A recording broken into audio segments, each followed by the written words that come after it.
Good morning, everybody. Good morning. How is everyone? Good. How are you? Good. Sorry, I How was are having you? a little bit of a technical issue there. I'm good, I think. Thank you. Okay, that's right. It's done. Okay, cool. Everything's right now. Sorry about that little delay in my saying hi, folks. My apologies. I was a little confused. I confused myself. It's not hard to do. So, good morning, Mama Bear. Again, good to see you. Thank you for joining me today. Yep. You're Hello, having, Trish. you're having a good day today. Yeah, not too bad. I had to go Good. get my mammogram. That was fun. That was my excitement for the day. Not. Joe. 1 second, please.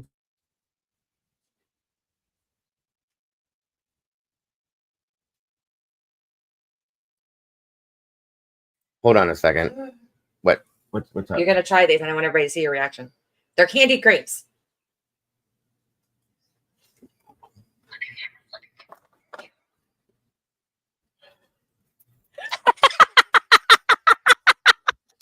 Oh my god! Let me jump in here. What is that?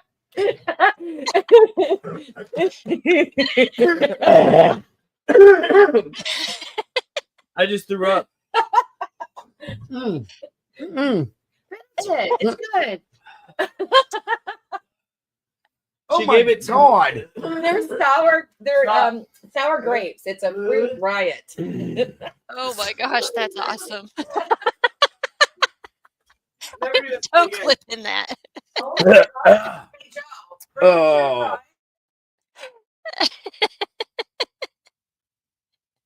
No. Mom gave me one, and I about almost threw. I can't feel my tongue now. Mm. That was horrible. Why would anybody purposely eat that? Yes, SRB. That is my new clip. Why are you two here now? Go. They're checking on you to make sure you're okay. Oh my God, that was horrible. What was that? It was a sour No. grape, she said. That was not a grape. That was like pure oh. Hell. Are you happy? Did you get what you wanted out of that? Good Lord, that was disgusting. Ugh. Don't eat those, please. Describe the experience, Eddie. It was horrible. It's probably I don't know. I don't think it's the thing I've ever had like that. Were those stupid are they candy warheads? Is that sound? Is that right? Okay, that was worse than a warhead. Good Better God. than Sour Patch Kids. No, Sour Patch Kids are nothing compared to that. It's still in my mouth. Ew, coffee with ew. Coffee gets rid of everything. That's better. Well, I'm glad you guys enjoyed it. Right under the beginning of the show. That was wonderful. Probably why she did it. She loves my reactions to things. I guess I'm very animated for the most part. No, I don't want to try something else. She's insane. Anyway, that was horrible. Sour is not the word, Eddie. It goes above and beyond and way like my whole like everything inside my face sucked in at one time. Does that make any sense?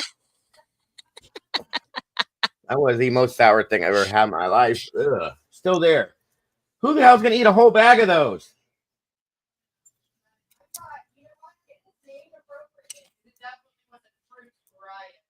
My teeth even have like a ugh. Yep, bro. Everybody's awake now. Good morning, folks. I'm glad you could see me in that mode. Let's see. Good morning, Rowena. Zakali's in the house. Welcome, by the way, Zakali. Welcome to the Discord. I didn't get to tell you that. Thank you for joining us there. Daniela Kiriako. It's been a while. We've missed you. It's great to see you here. Still green, too. That's amazing. Great to have you here. Rhode Island Housewives in the house. Good to have you. RBB. Oh, right, honey. now what? What now? Try my iced coffee. Why? What's in this? You can smell colors. Hospital?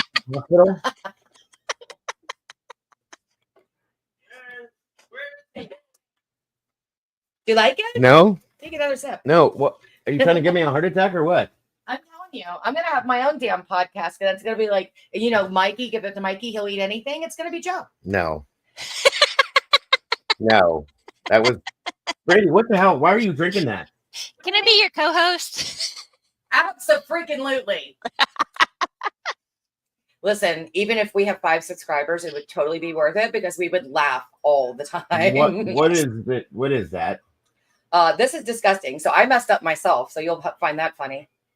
I thought I bought the Twix Zero Sugar Creamer, and it is coconut. You know how much I love coconut, right? Oh, I'll drink that then. I like coconut. I'm being very sarcastic. I hate coconut. Yeah, I got that. Eddie. We're next to each other. Yeah. Well, Well, now I've made my very expensive coffee drink with this espresso shot, so I have to drink it. which means you're going to be trying to build a house in about 20 minutes. I might. Yeah. Okay. Bye-bye now. I love you. Mm-hmm. Yeah. I think I'd rather do the habanero, Eddie, because that was the most sourest thing I've ever had in my life. My tongue is numb from that. That's how sour it was. Anyway, Ida Toes, welcome. Good to see you. Donna Salamander, welcome back to you again. SRBBBBB. Great to have you here. One maiden nut. Eddie's in the house. The lovely Miss Wisdom speaks, and again, Daniela Kiriako. It's been a while, Mama Bear, since we've seen Daniela, hasn't it? Quite a while, I think. So, yeah. Wonderful, and she's still green. That's amazing to me. I love it. Yay. Rhode Island housewife is in the house.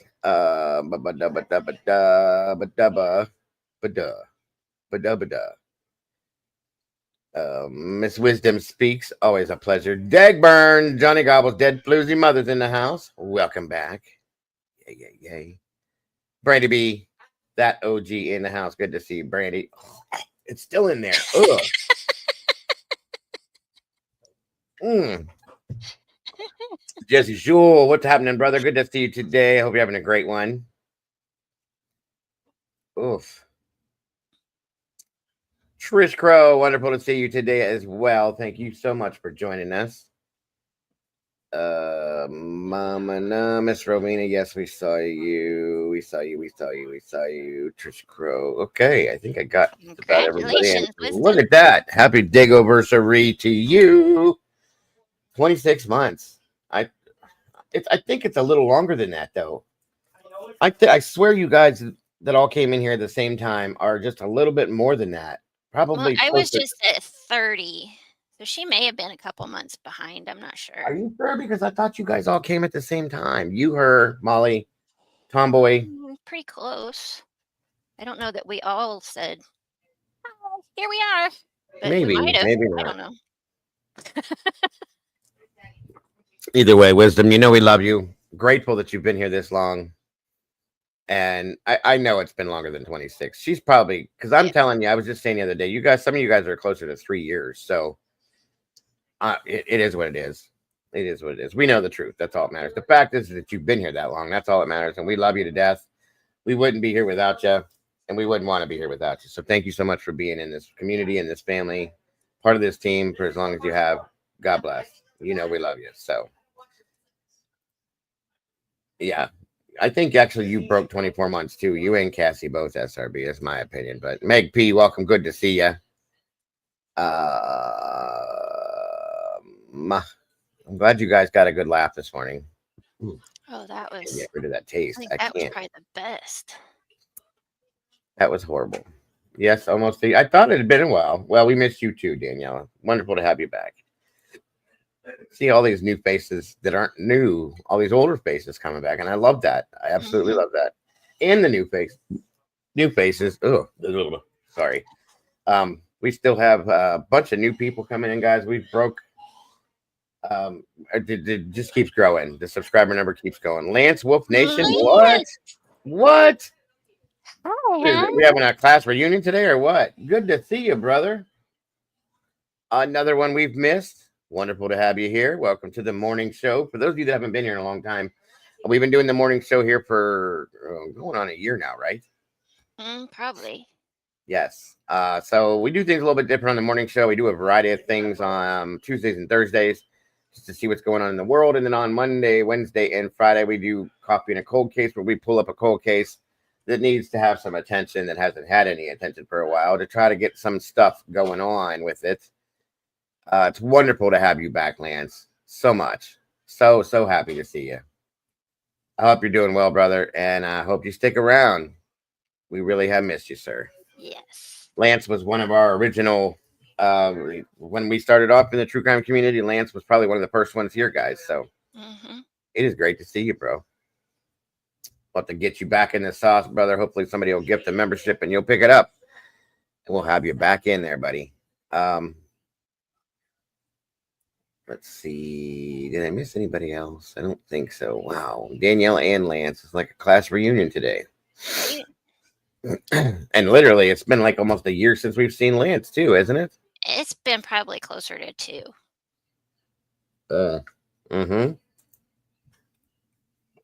It doesn't matter. It doesn't matter, Lance. We're ecstatic to see you, buddy. We have definitely missed you. I was just thinking about some of you guys the other day, wondering where everybody went to, but it doesn't. Like I said, it doesn't matter. You're here now. That's all that matters. Aurora, welcome to you. Great to see you today. Hope you're all having a great start to your morning, and I'm grateful that you all chose to start your day off with Mama Bear and I today to get us rolling into the world of YouTube. See what's going on in this crazy world that we live in day to day. What's new, what's old, who knows? But make sure that you grab a cup of Joe and keep that thing filled to stick with us. And again, good morning, good afternoon, good evening, and good night.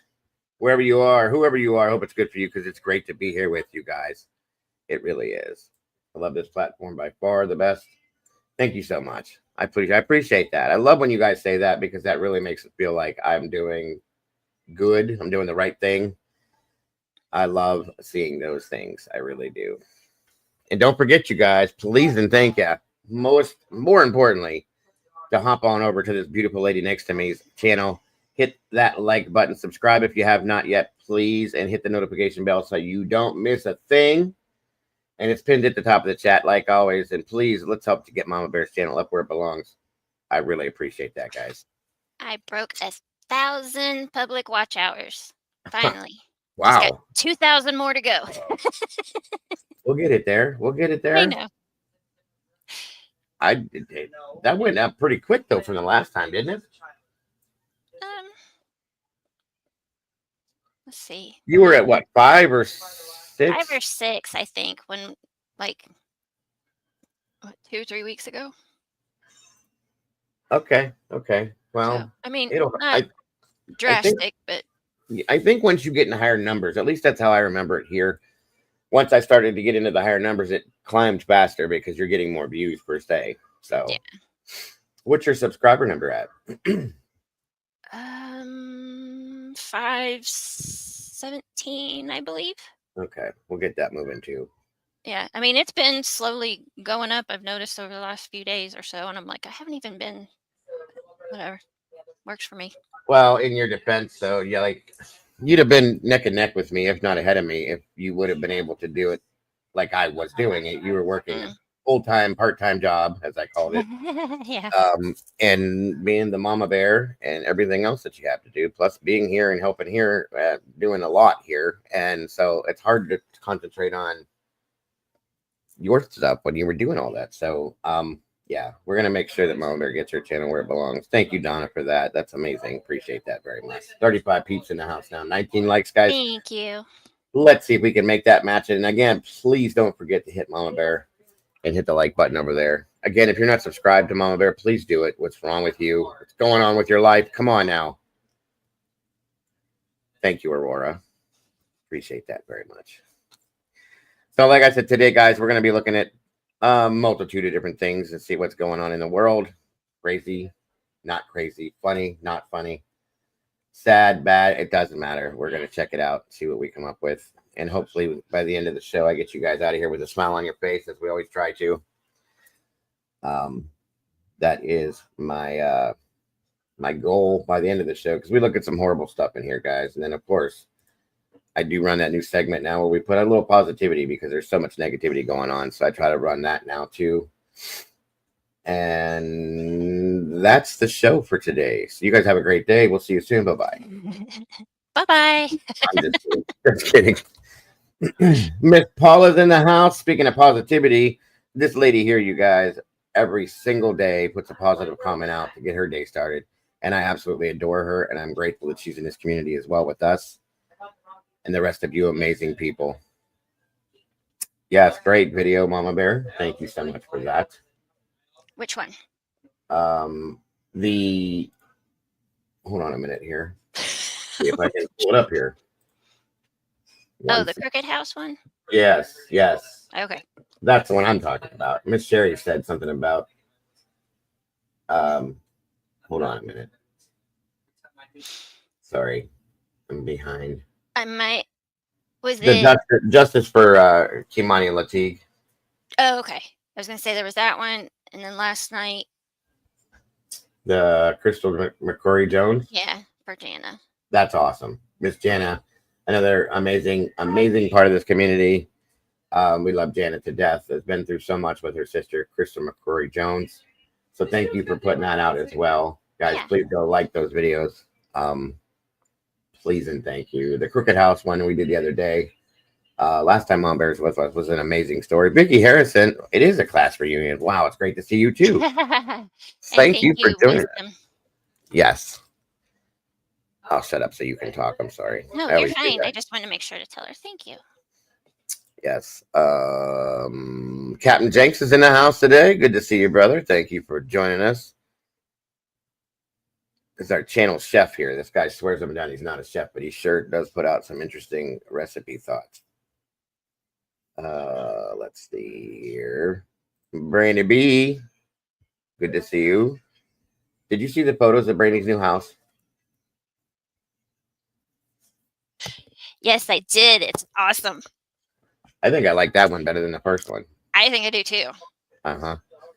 It's nice. You're falling into some good spots there, Miss Brandy. So I hope that's the one you end up in, and I hope that's nice, really nice. CJ Sky, welcome. Good to see you again from over the pond.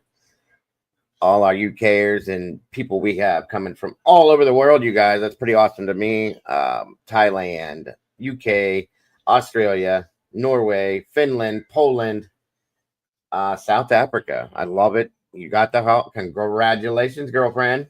Good for you. Proud of you once again, and I'm grateful that you and Matthew have a wonderful place like that to be able to put your head down at night. That's awesome. Yay. Congratulations, honey. Ever heard of the 1803 Easton Massacre? I have, Eddie. Maybe good for a good content choice for your future. It's not true per se. Usually your usual style. Wait a minute. Hold on. Back up. Have you ever heard of the 1803 Easton Massacre? It may make for a good content choice for you in the future to thought. It's not true per se. Like your usual style, but rather more. Cool. Absolutely. Historical crime. Yes. I love that kind of stuff. I'm writing it down right now, Eddie, to look into it. 100%. Some of the cold cases I've been pulling, but I've been looking at some of the older ones, the really, really older ones, because a lot of them don't get airplay. They don't get, we're doing it, Ro. Don't worry. I promise you we're going to do it. We are going to pull up the JFK stuff and have a run on that. We ran yesterday for cold case. We ran the Black Dahlia case. Good morning, Miss Yvette. Thank you for joining us. Well, I'll tell you what, you guys can put me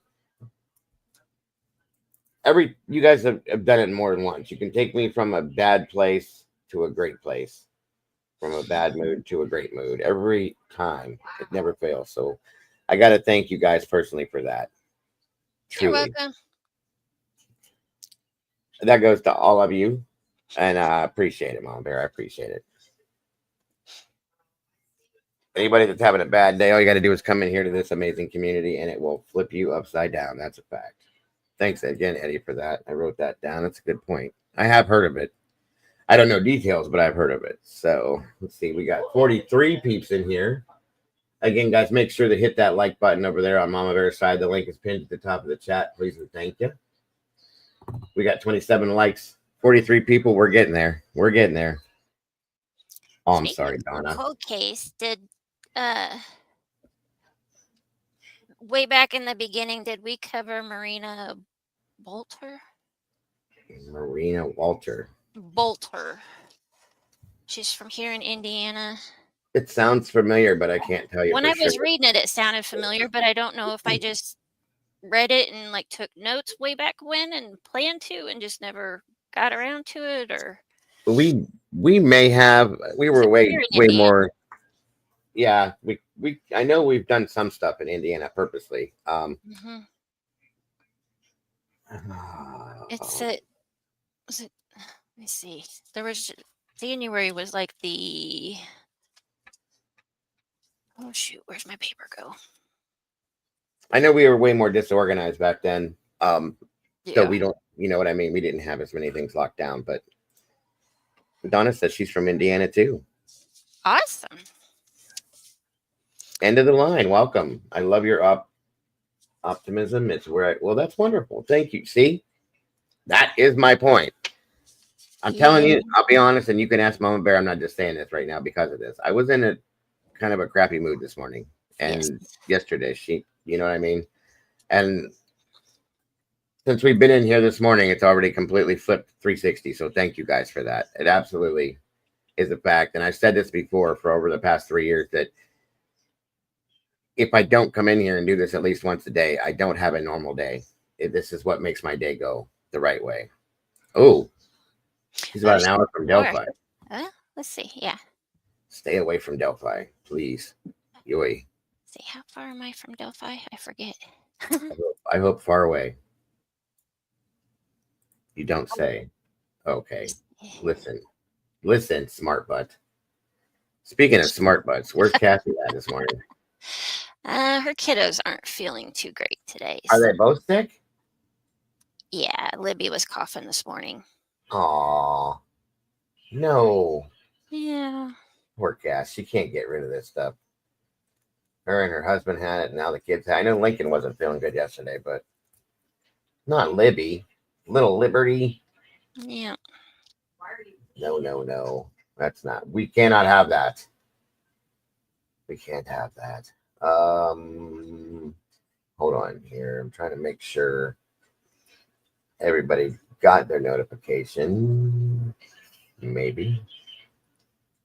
We know a couple of these sleepyheads are still in bed, but So Donna, I'm about an hour and roughly 15 minutes from Delphi. So we're pretty close. so you're about the same distance from Flora too, Mhm. roughly, because Flora and Delphi are like not even minutes from each other. Yeah, I was gonna say their floor is right next to it. Unfortunately. Yeah. Yes, they are. Matthew's been feeling sick on and off. It's probably this weather change too. That's what I think. Yeah. Hope we'll give Matthew a big hug from all of us, Brandy, and hopefully he feels better. Delphi is this. Yes, it is, Lance. It's especially at this point, it's very sad. Just as much as the Florida case was too. Sorry, go ahead. No, I was just saying. Donna said she was south of Delphi, and I said I am too.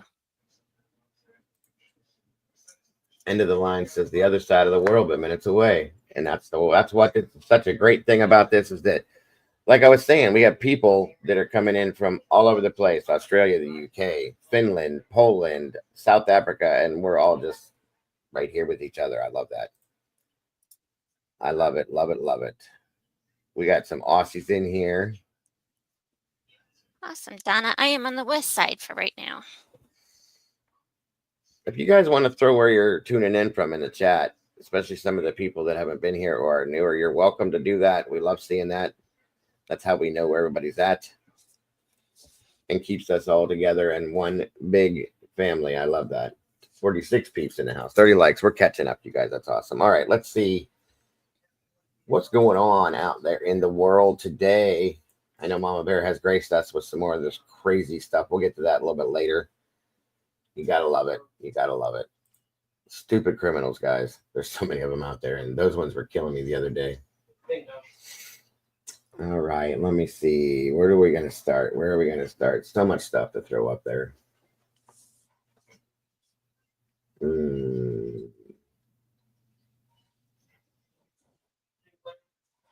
Where do I start? Good morning, Ray. Good morning, Ray Knightley. Thank you for joining us. Let me see here.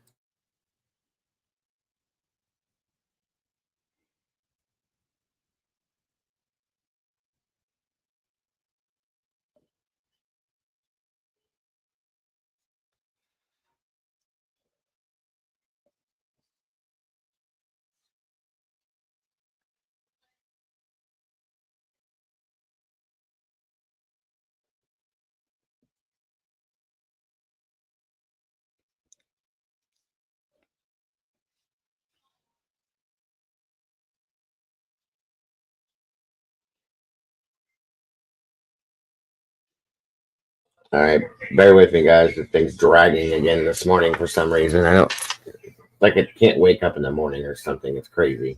But that other thing stopped popping up since. we Yes, fixed it. you fixed that for me. Thank you. Hey. I haven't seen that thing. I was just thinking about that too. Like that it's slow, so I'm gonna have to go in and do a little boost in here at some point and make something happen here.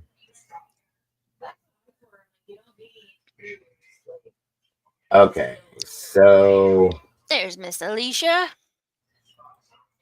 oh yes, I think she was doing something this morning. No big deal. Thank you so much for joining us, Alicia.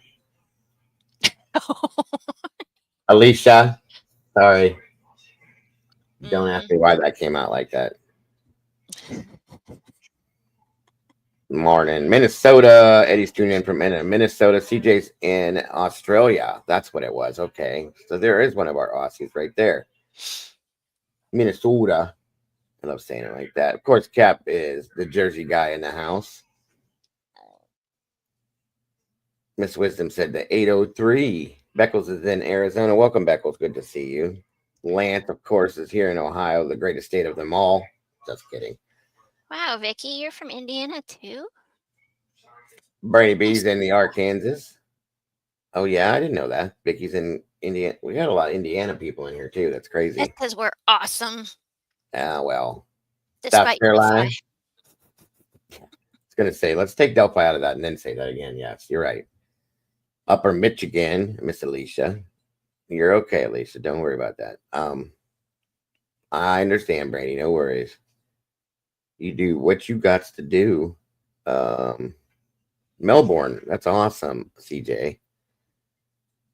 Love Australia. Love it.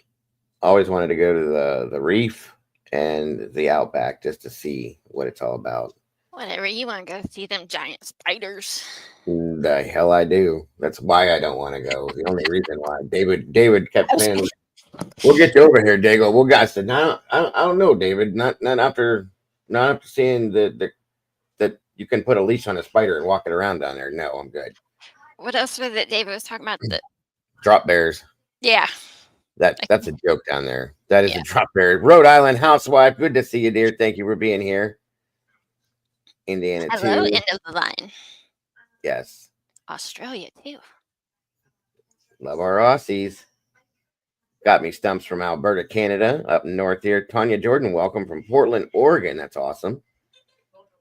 We don't have too many people coming from Oregon. That's amazing.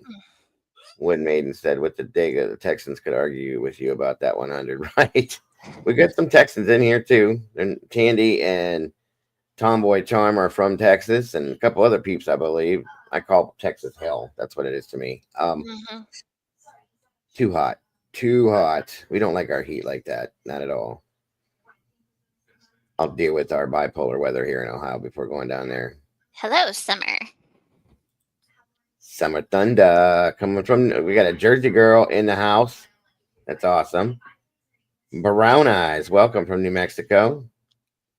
It's two Jersey peeps, because isn't Cap from Jersey? Yeah, Jersey, yeah.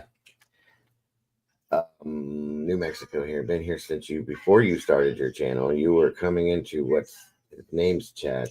I can't. Oh, That's okay. We know who you're talking about. you know Brown Eyes. exactly who you mean. You don't even need to say his name. It's like the Beetlejuice thing.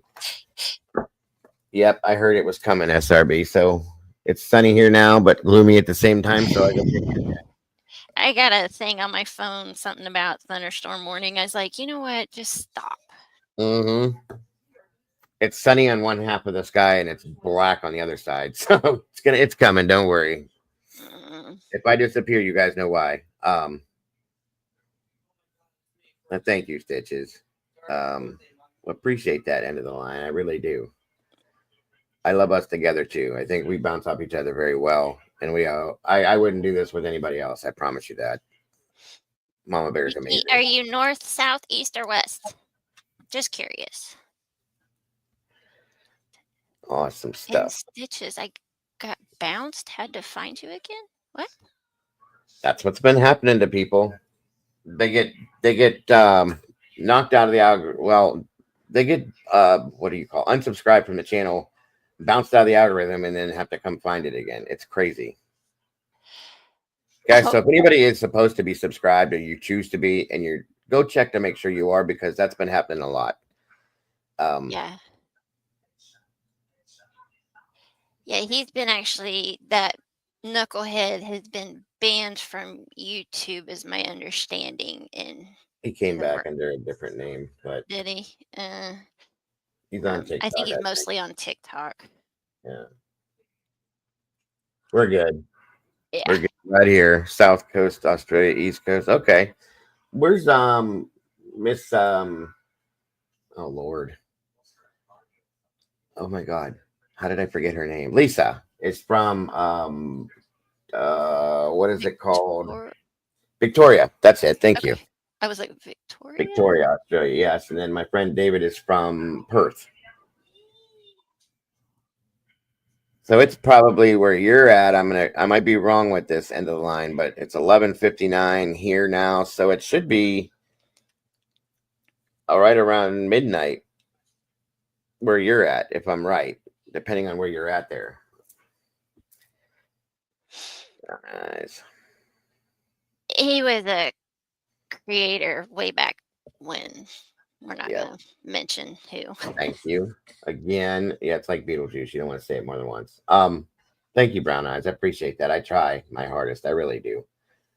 Everybody out here deserves to have that type of a personality, in my opinion. And there's too many of the other. So I try to stay as positive as possible and bring the best I can to you guys, because you all deserve it, in my opinion. All right. Thank you, Eddie. God, you guys are going to make me blush today. Come on now. All right. There's that there. Kansas City. Kelly Coker's in the house. Tennessee. All right. Oh, I get it. You touched the wrong thing. Yes. You have the same issue I do, hitting buttons. Don't hit buttons. My moms are always telling me, stop hitting buttons. They go. All right, guys. Let's see. We're going to start off with this New England situation. Long Crime did a little thing on this yesterday. And for those of you that weren't following, they were up to 8 bodies and found another. This is getting a little strange to me. It's starting to remind me of the Lady Bird Lake situation. Well, thank you, Donna. I appreciate that. That's the whole point in it. That's why I do it, because I've always stated, and Mama Bear probably can attest to this. I believe I said this a long time ago, but if I can promote positivity to one person, that person can promote it to 2 others, and those 2 can promote it to 3 or 4 others, and blah, blah, blah, blah, blah, blah. And that's the whole point. We have so much negativity out here. We got to try to push that positive influence out there, guys. We need it. We need it so bad as a whole. So, thank you, Brown Eyes. I appreciate that. And we'll always do that. Yeah, that's my understanding. Eddie, we'll see. Don't quote me yet, but that's from my understanding. There was 8. They had found the 8th body, and then there was something that popped up that said they found another one. And I'm like, I'm not 100% if that wasn't an overlay from the 8th body they found, or if there was a 9th. So, and smiley face. Yes, Lance, 100%. Devil Woman's in the house today. Good to see you. Thank you for joining us. Good morning to you, Mark Schumann. Welcome back, brother. Good to see you today as well. All right, so let's check this out and see what they're talking about here to make sure that we know exactly where we're at with this. Again, Jesse put out a thing with Long Crime on this yesterday, catching everybody up on this. So here we go. And let me know if there's any issues with the audio, guys. I'll do my best to make sure that it is as loud as it can be. Sometimes it's not good enough, and you might have to put headphones on, but hopefully it is. All right. To express our sincere condolences to the family of Suzanne Wormser, who was a victim of this heinous incident and did not deserve to lose her life at the hands of the suspect. As panic over a possible New England serial killer hits a fever pitch, police in Groton, Connecticut say they've solved one case, and it's far more personal than any social media rumor. But does this finally shut down the online hysteria? Well, I'll tell you what we're going to do. We're going to sit down with a Rhode Island police sergeant who's been wrapped up in all of this, actually investigated one key piece of this puzzle, and we are going to try to make sense of everything that is going on. Welcome to Sidebar, presented by Law and Crime. Jesse Weber. Now, I said we were going to follow this story, and we certainly are, because what happened? We covered it last time. There's been some updates. For weeks, the discovery of human remains across New England has sparked panic online. At least 8 bodies. That number's interesting. We'll talk about it. But at least 8 bodies, maybe 7, have been found scattered across Connecticut, Rhode Island, Massachusetts. Some Facebook groups are even speculating about a serial killer on the loose.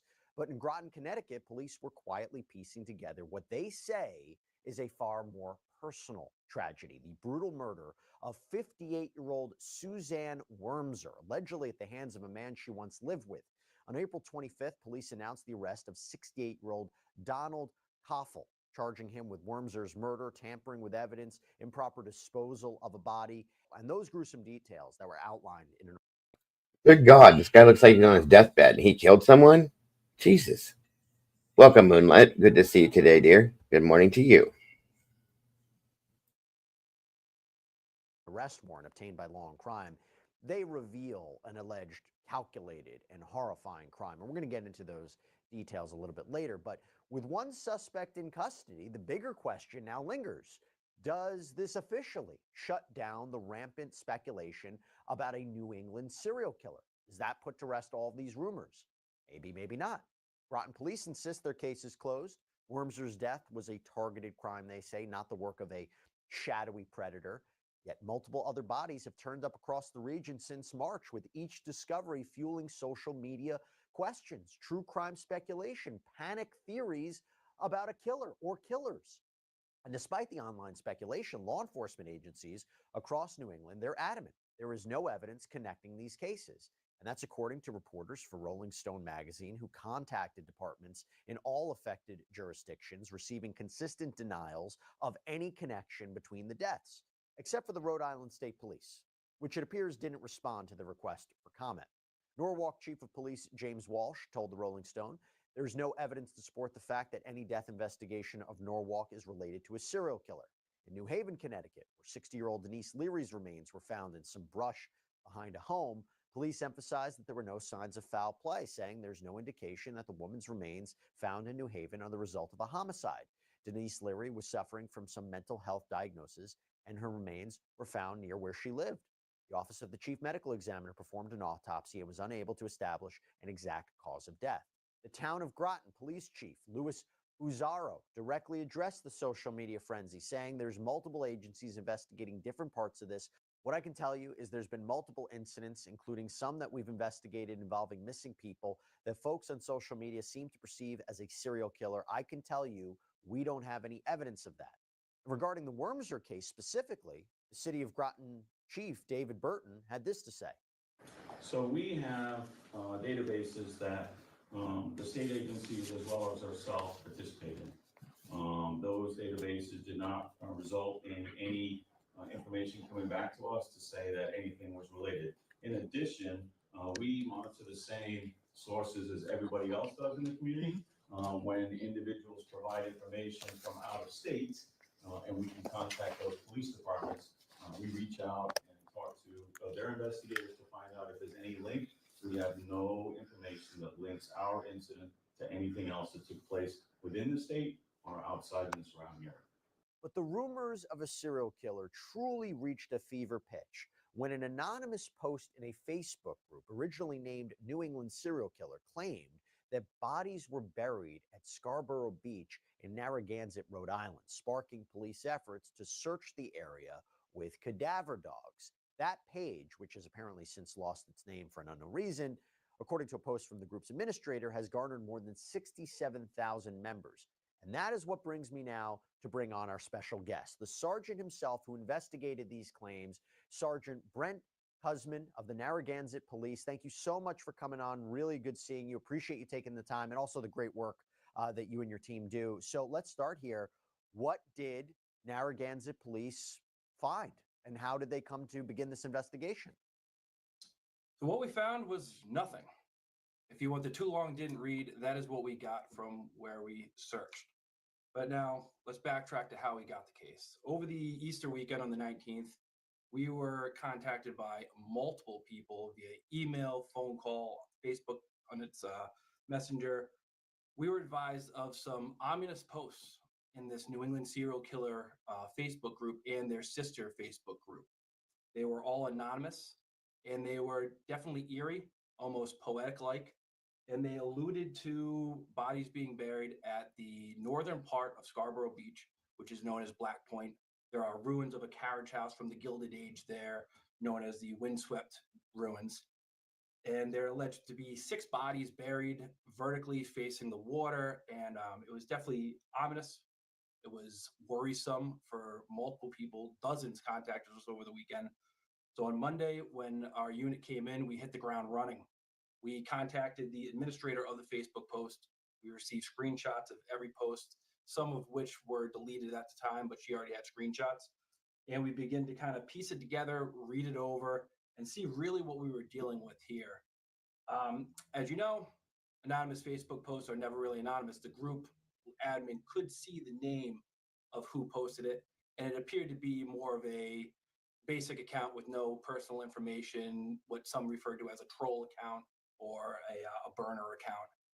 And in the comments section of some of these posts and other people's posts, he basically told them we were, there's no crime explicitly stated. I'm being metaphorical. I'm a storyteller. He alluded to working on a novel, but the people in the group would not have known that because it was an anonymous original post. So Monday we hit the ground running. We did a quick search of the area that day. It is a large area with there being beach, trails, and woods.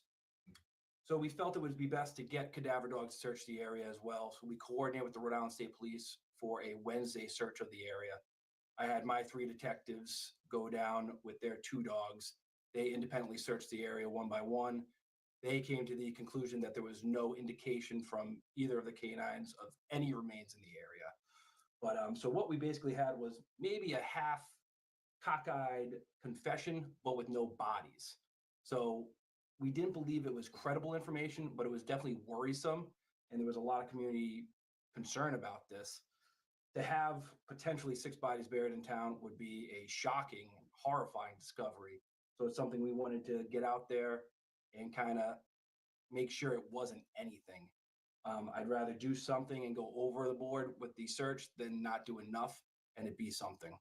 Well, I'll tell you, if it wasn't clear by now from a lot of the stories we cover, I think it's fair to say that crime is rampant right now. And you know what? That is especially true with cybercrime. Cybercrime is growing more dangerous and widespread. It is threatening businesses like never before. I mean, did you know that in 2024, 1 in 5 businesses fell victim to ransomware, and half of those were small businesses? Yeah, let that sink in for a second. Now, here's the good news. Apollo Networks is here to protect your business and help you fight against these business-ending threats. They use the latest cybersecurity technologies to monitor your systems 24/7, stopping threats before you even know they're there, preventing downtime, and also safeguarding QR code on screen to get a free network.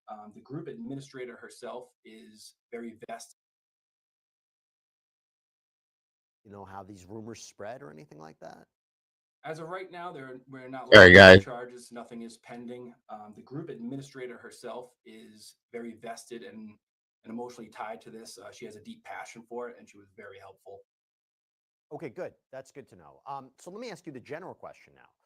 What is your response to this ongoing public concern about a potential serial killer in New England? Because it just doesn't hit, Rhode Island, it hits other states. Do you see there could be something here? Do you see a pattern that would support any of these fears?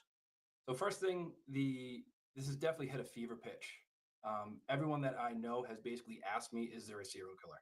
Anyone that I've seen in the public, a lot of people are concerned. It has definitely hit a fever pitch, almost hysteria-like with a lot of people, especially locally. We are a tight-knit community here. As of right now, I have not worked any of the other cases. I have not seen the case files. Only as of recently, some of the cause of death and manner of death were released. So looking at what I have right now, I do not believe there is a serial killer.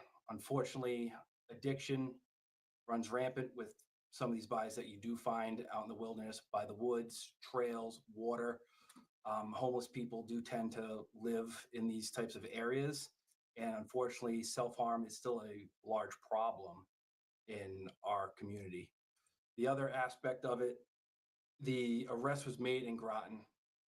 Another thing with homicides, it's mostly people that you are known to you. It's domestic related, it's business partners, it's people that are acquaintances. So, and that's what it looks like in the Groton. It was an ex-roommate. But as of right now, without looking at each individual case file, I cannot say that there is a serial killer or any links between any of those other cases. But it's something we did explore for us. But that's where we're at right now with that. Let me explain to our audience what we're talking about here. So I mentioned earlier that while Groton police were able to put a cap on that investigation, there are other jurisdictions that are still investigating what happened to these other people. We did a full breakdown in a previous episode of Sidebar, so I encourage everybody to check that out. But just to kind of give a quick recap, March began with two grim findings on the 6th. 35-year-old New Yorker Paige Fannon's body in Norwalk River, Connecticut, and an unidentified human skull discovered the same day. 13 days later, March 19th, Suzanne Wormser's remains were found in a suitcase near a Groton cemetery 80 miles east of Norwalk. Then the discoveries accelerated. March 20th, 59-year-old Denise Leary's remains were found in a wooded area behind a house in New Haven, Connecticut. March 26th, a 56-year-old woman was found in the woods of Foster, Rhode Island, 8 months after she went missing. But we're choosing not to name her because it's our understanding her family believes that that case is not connected to any kind of serial killer theory. April brought more questions. On April 9th, unidentified remains were found in Killingly, Connecticut. April 10th, more unknown remains turned up in Framingham, Massachusetts. And most recently, on the 22nd, a woman was found dead near a Springfield, Massachusetts bike path. Police identified her as 45-year-old Megan Meredith, and police are investigating her death as a homicide, but Springfield Police's homicide unit called it an isolated incident. So, Sergeant, from a law enforcement perspective, if this was a serial killer, and there was at least a concern about a serial killer, what would you be expecting to see more of? What would be the pattern that you might, even though I know you haven't had a chance to look at these individual cases, but you're reading the reports, you're seeing the reporting on this, you're being asked questions about it. If there was a serial killer, what specific criteria would you be looking at? What kind of pattern would you be looking at to make this more of a legitimate theory? I would be looking at the MO, what it is, the manner of which, when I speak of manner of death, that would be homicide, suicide, accidental, natural, or undetermined. So I would be looking at if they were a homicide. So I'd rule out the rest. I'd rule out self-harm. I'd rule out natural causes, and I'd rule out, and then I would stick with homicide at that point. We would then look at the cause of death. If it's the same type of weapon, same situation, same type of victim, such as someone that might possibly be a sex worker or homeless, someone that might not know their attacker, their accuser. So we rule out things like domestic situations, ex-boyfriends, girlfriends, ex-spouses. But we would have to really rely on the medical examiner's office to provide us the forensic pathology, give us the manner of death, and then the cause of death. Some of the cases you've referenced, they were basically just bones. They didn't have anything. One was just, I believe, a partial skull. and that presents a lot of other issues when you don't have maybe an exact manner or cause of death. You just have a skull, and that is it. But once again, without looking at all those case files and reading the reports, it is hard to make a kind of a, it is hard to make a 100% yes or no what this is or what this isn't. But as we do know, serial killers are quite rare, and most homicides are conducted by someone that is known to you, whether it be domestic or some other form of arrangement. Well, I wonder if people look at this and say, if there really was a serial killer, how much would the police department and the various agencies, how much would they reveal to the public? If they say, yes, we do suspect this could be all connected and there's a serial killer, the fear that that would generate. I mean, it's already people are a little bit of on edge. How do you balance that? What do you reveal? That is a great question. You have to balance public safety with the privacy of the families, and the investigation, active investigations the cards need to be held close to our chest at some point. We can't reveal too much, but you would have to balance public safety. And that's kind of where we were with this. We wanted to get it out that we believe this will be a hoax, that there was no bodies found in town. We wanted to kind of nip that in the bud before it spread to something even further. Sometimes with the investigations, you can't release a lot of information, whether that be it is an active investigation, it's unknown, we're pending results, toxicology, forensic pathology results. So when you have that, not a lot of information out, it kind of What, Meg? for these rumors to swell. And that's where you see the online chat, the banter going back and forth, and that's where the rumors kind of really take over, and that's how we get to a fever pitch like this. Unfortunately, but when you have active investigations, sometimes you can't release certain information yet because you either don't have it or it's too pertinent to the investigation to release publicly. But you do have to balance the interest of public safety if you believe there is someone actively out in your community versus the privacy and the sanctity of the investigation. And you wonder whether the arrest here would weaken the possibility of a serial killer behind this. I mean, we talked about the individual circumstances, unidentified remains, different ways people were found.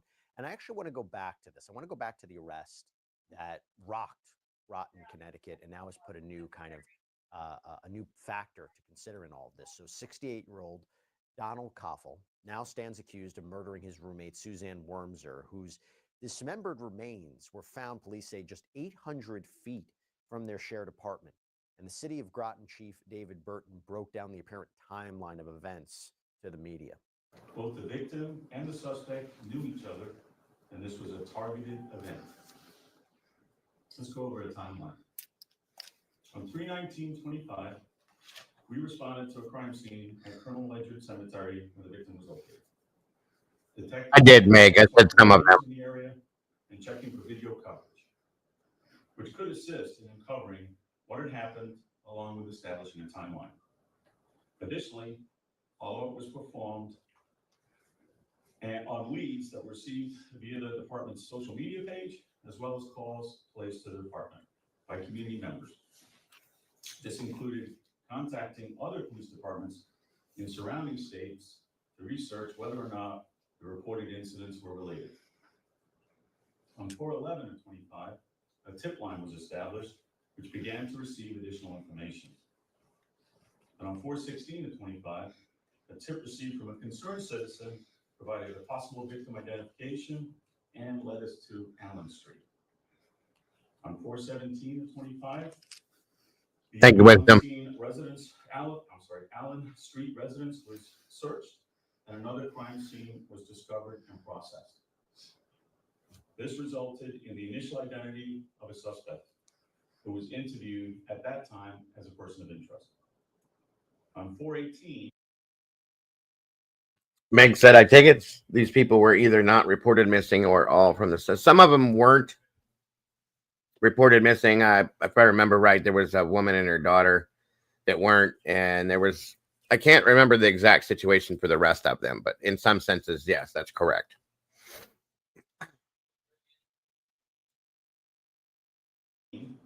with the initial testing completed, the two crime scenes were connected.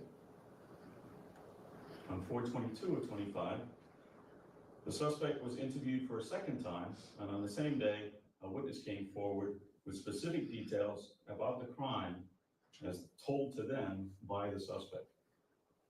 And on 4/23 of 25, the suspect was interviewed for a third time, and at that time confessed to the murder, providing details that matched the scene documentation as well as evidence collected by the investigators.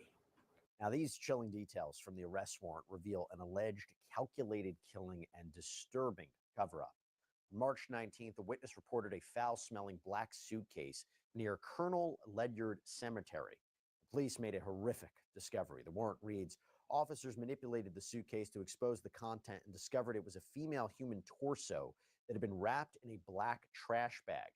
Investigators reviewed traffic camera footage to determine the suitcase appeared there between February 13th and 18th, 2025, but the breakthrough came on April 16th, when Wormser's sister called the FBI tip line after recognizing the victim's description. So police did a welfare check at Wormser's apartment. They didn't find her. And the property manager revealed that Donald Koffel, Wormser's live-in companion, had been the apartment's sole occupant before being hospitalized. So what police discovered during their April 17th search was nothing short of chilling. Their search led them to a baseball bat, and according to the warrant, at the end of the bat, investigators noticed what appeared to be a dried blood-like substance and brown hair strands that were struck to the end of it. Investigators noticed the arm of the sofa bed in the middle of the living room had significant discoloration that appeared to be dried blood-like substance. And the case took a dramatic turn when a friend of Koffel's came forward with disturbing information. According to the arrest warrant, witness 2 said at some point Koffel went to the hospital, and when he came back, Koffel told him his crack cocaine was missing and it was worth $200.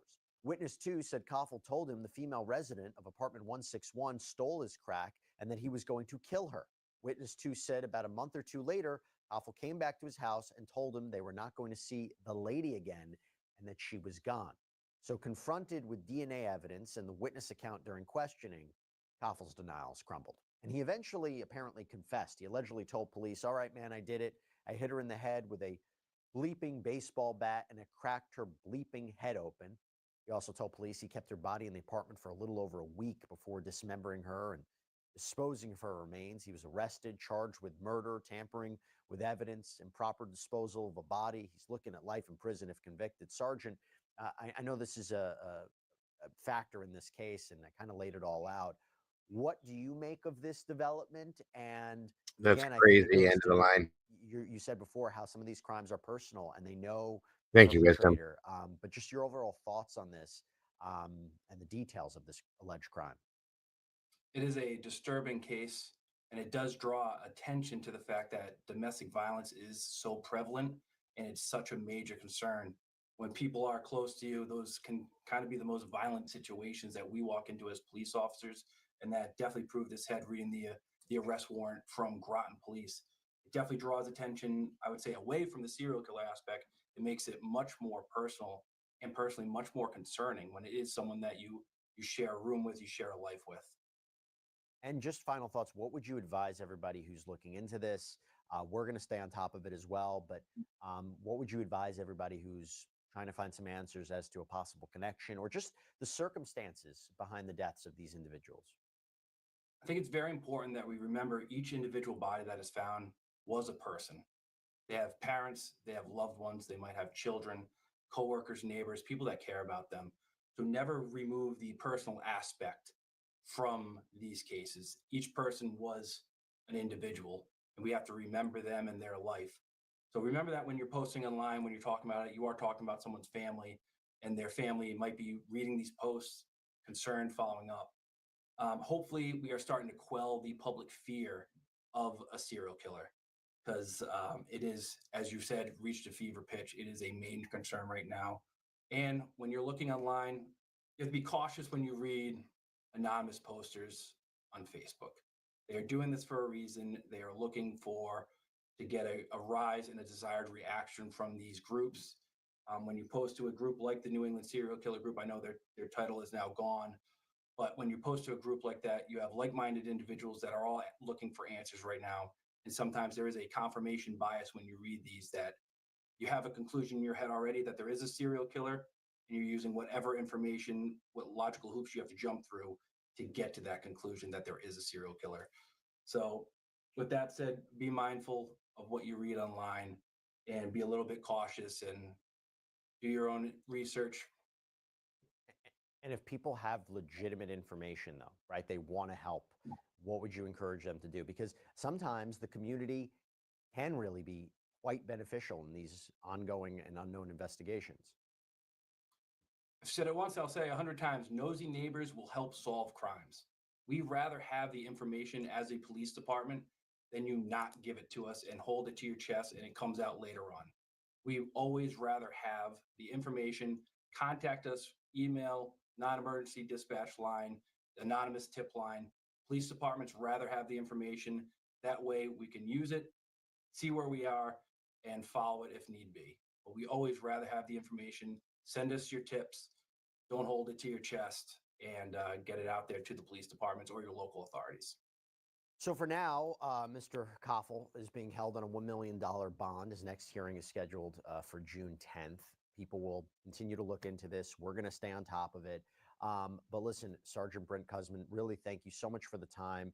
Thank you for the work that you and your team have done. And thank you for the advice and the suggestions you have given to the community at large about this, because I think it's important to hear, especially in today's day and age. Thank you so much. Thank you, Jesse. All right, guys. So that's it for that segment. It's a real situation. Let's see.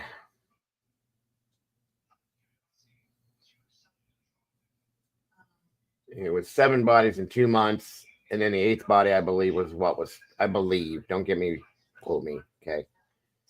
Let me see here.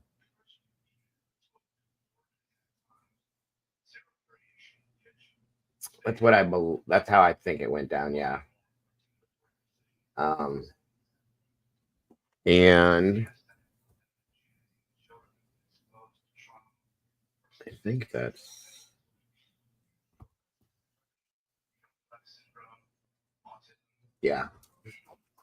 it on that one. But it's still going down, right? So we'll see what happens here over the next week or so. Fingers crossed that they don't find any more bodies. We don't want any more of this to happen, but I still think it needs to be looked at like that. Sorry, that's my opinion. Yeah, I can agree. But the man looks like he's on his deathbed, though. I can't imagine him being able to do all that. But then again, looks are deceiving. Good morning, Elizabeth. Thank you for joining us today. I appreciate you. Right. Very good point, Donna. Very good point. Agreed. All right. Let's see, what do we have coming up next here? What do you think on this so far, Mama Bear, about the whole thing in general? I don't know. Do you think it could be a serial killer, or do you think it's just coincidental situations? I don't know. I would have to see like a map of like where they're all located and like more of the facts behind Right. to see if there's like similarities of any sort. And without that, I can't really say. Mm-hmm. But it is kind of weird. 9 just kind of out of the blue. It's definitely weird. Yeah, it's definitely off. I agree. Yep. I mean, like I said, I think it's a huge possibility, but I think we need to, I agree, we need to see more information before we can make a full-blown judgment on that. But again, it's the same thing we said about Lady Bird Lake, and I'm still convinced. I'm convinced at this point that Lady Bird Lake is a serial situation, in my opinion. The plan to it, it's not just coincidental stuff. Mm-hmm. So, hold on a minute here. Hello, Elizabeth. Yeah, where's my map, girl? I agreed. We need Molly in here. Molly could have that figured out within a matter of minutes.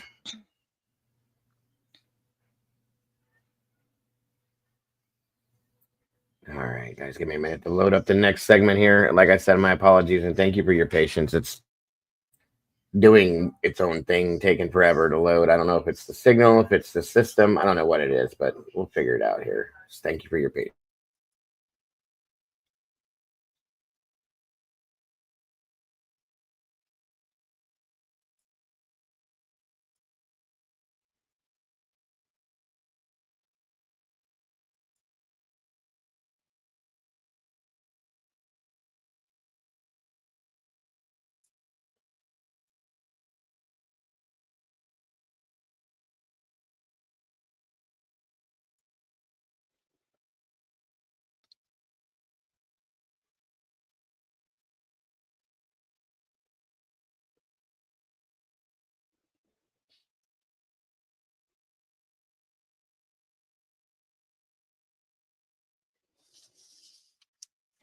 Thank you, Donna.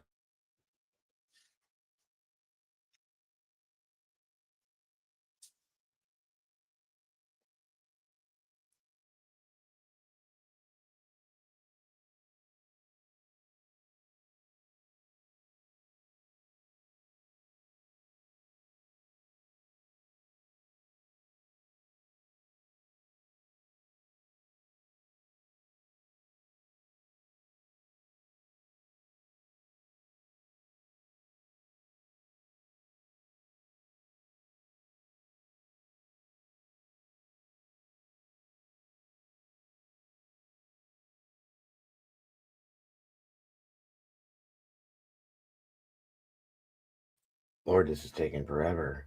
Jeez, I'm so sorry. Come on now. You know what I think it is it states and it's doing smart download updates in the background, and that slows it down. And I even when I don't want it to do it, it does it. Hmm. 'Cause I have certain things that are set to download automatically, Mm-hmm. and I'm gonna have to take that off because I think that's what's been doing this. Mm-hmm. Could do it. um,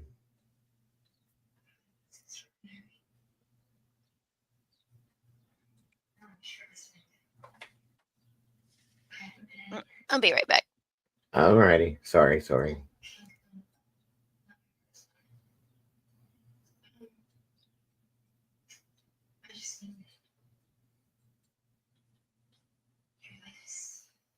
Yeah, okay, here we go.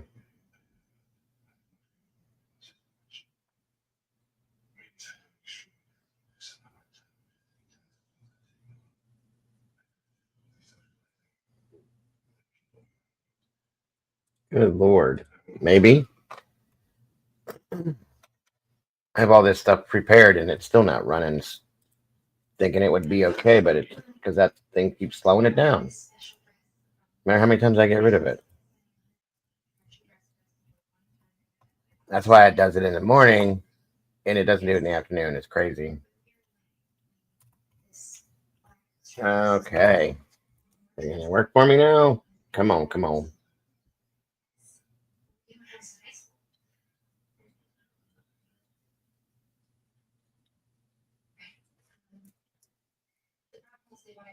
Plus,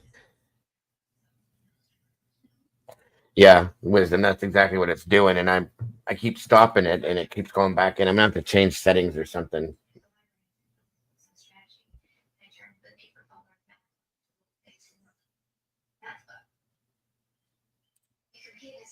All right, guys. I just wanted to give you a little update with the Karen Reed situation. For those of you that have been following it, I'm sure you know, but some people may not be.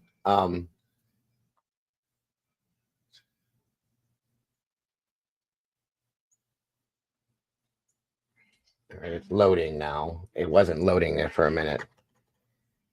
Creator tools and settings. Bingo. Thank you. Let me write that too. It's all right, SRB. I won't hit that many buttons. I know. Just 1, 2, and I'm done. I'll get to that here. Let me get this up and moving for you guys first. Excuse me. Come on. Load up.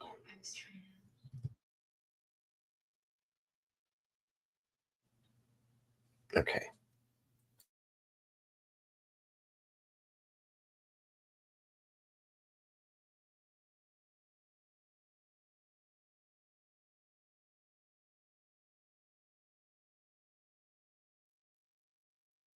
So yesterday, Jen McCabe was testifying again, and we all know what happened the last time she did this. So just a little insight into what was going on in that. Um, that's okay, Eddie. It's okay. I haven't much either, but I tried to keep up on the details of it, just so I know what's going on. That's a good question. End of the line. It's a mess. That's a fact. Right now, it's definitely a mess.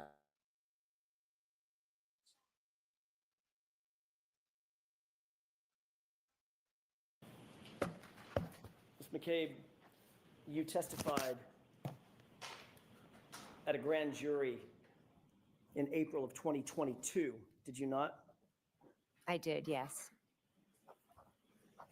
What's up, Steven? Before you testified, you took an oath, very much like the oath that you took before you testified in this case, correct? Correct. You swore to tell the truth, the whole truth, and nothing but the truth, so help you God, correct? Correct. And that included the whole truth at the state grand jury, correct? Correct. Which she didn't It was do. only weeks, several weeks, but weeks after this incident, right? April 26th versus January 29th, 2022. Is that right? Correct. Yes. Things were much fresher in your mind then than they are now. I wouldn't necessarily say that. Especially something as momentous as an admission from my client that she hit him. Would you agree? Would I agree that she said that? Would you agree that that would be fresh in your mind? Something as momentous as that. You wouldn't forget that. I will never forget it. You wouldn't overlook that. I will never forget it. You would not overlook that either, would you, Ms. McCabe? I answer the questions I'm asked. Can you answer the question that I just asked? You're not answering my question. Would you overlook that? No. And the reason you wouldn't overlook it is because it was so impactful on you, having heard that. Not once, not twice, 3 times. I hit him, I hit him, I hit him. Is that right? Yes.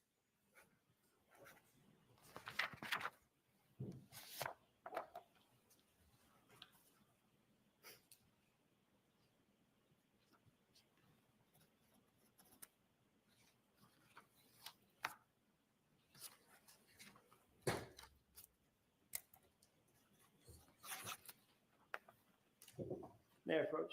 Yes.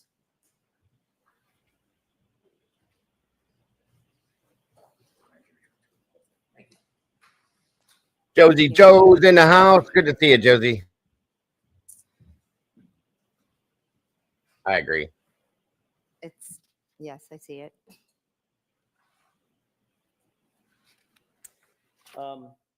Is that a transcript of your entire testimony at the grand jury in April of 2022? I believe so, yes. You've reviewed it in the past?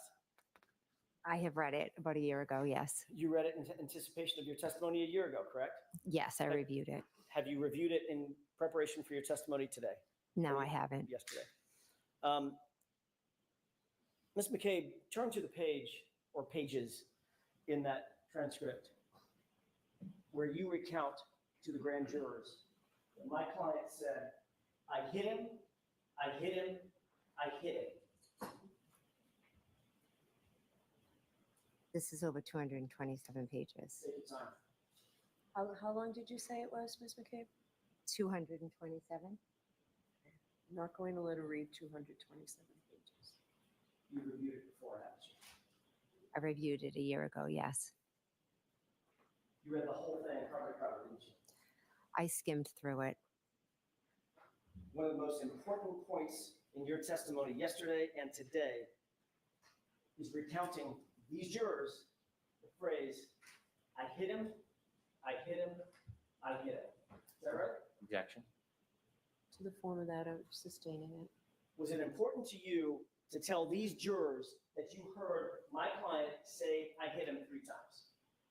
I answered the questions and I'm telling the jurors what I know. Was it important to you before testifying today that you recount to these jurors the phrase, I hit him, coming out of my client's mouth? Your client said she hit him, yes. That's not my question. Listen to my question, Ms. McCabe. I'm sorry. Was it important to you before you testified to tell these jurors under oath that my client said, I hit him 3 times? as a juror, as a witness, it's important to tell the truth and to answer the question you were asked. And in point of fact, in your entire grand jury testimony, you never said, my client said the words, I hit him, did you? Again, it's 227 pages. Ms. McCabe, you were there. They're your words. I'm not asking you to rehearse something. You were there. Did you tell the grand jurors that my client said I hit him? I have testified a number of times, but I was there the morning of January 29th when your client said, I hit him, I hit him, I hit him. Did you tell that to the grand jurors? I'm not sure. It's because you didn't, did you? Again, I'm not sure. Ms. McCabe, you were asked in your grand jury testimony no fewer than a dozen times, 12 times, 12 separate times, you were asked to repeat words that my client said both before, going to, and at the scene at 34 Fairview that morning. Correct? Objection. Do you know the answer to that? No. You were asked multiple times what my client's words were that you heard her say going to and at the scene, correct? I was correct. And you recounted those words truthfully and honestly at that time, correct? Correct. Because you were under the same oath that you're under today. Correct.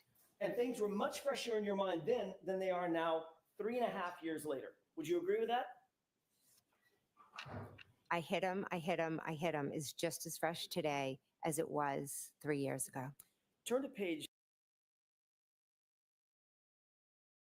You're a liar. You're a liar. You're a liar. It's just as real as it was the last time you did it. Just saying. She's admitted to lying, folks. I mean, it's just a joke. It's sad.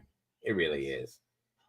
This case has been an absolute disaster from the beginning. And me personally, again, and this is nobody has to agree with this or feel the same way, obviously. I don't think that Karen did this. I don't. There's too many things that I saw within this case, and I always have to refer back to the Sally Port video. Is one of the main things that made me go, "What in the hell is going on?" And I don't think she did it. I don't. There's too many things that make it. You look at it and go, "No, that's not possible." No, and me as a first responder, seeing certain things said, "That's not how that works. That's not the way that goes. That's not what happens when you do this or that." I mean, it's just ridiculous in this case. And how many cases have we seen like this, you guys? Delphi, Idaho, Kylie Rodney, Summer, or the Petito case, where there's things that are just not the way they're supposed to be. Okay, Justice, I don't know. Justice is wearing a what do you call those big dark black gowns that the Grim Reaper wears because it ain't right no more. Cloak. That's the only way I can say it. Cloak. Thank you. A black cloak.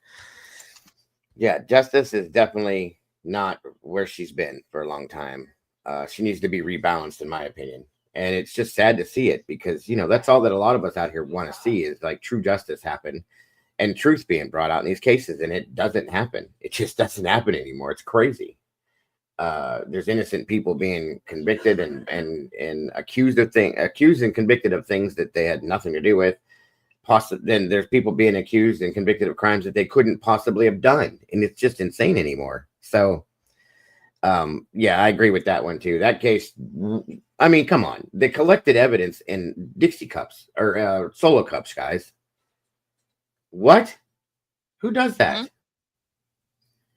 Seriously, who collects evidence in a Solo cup?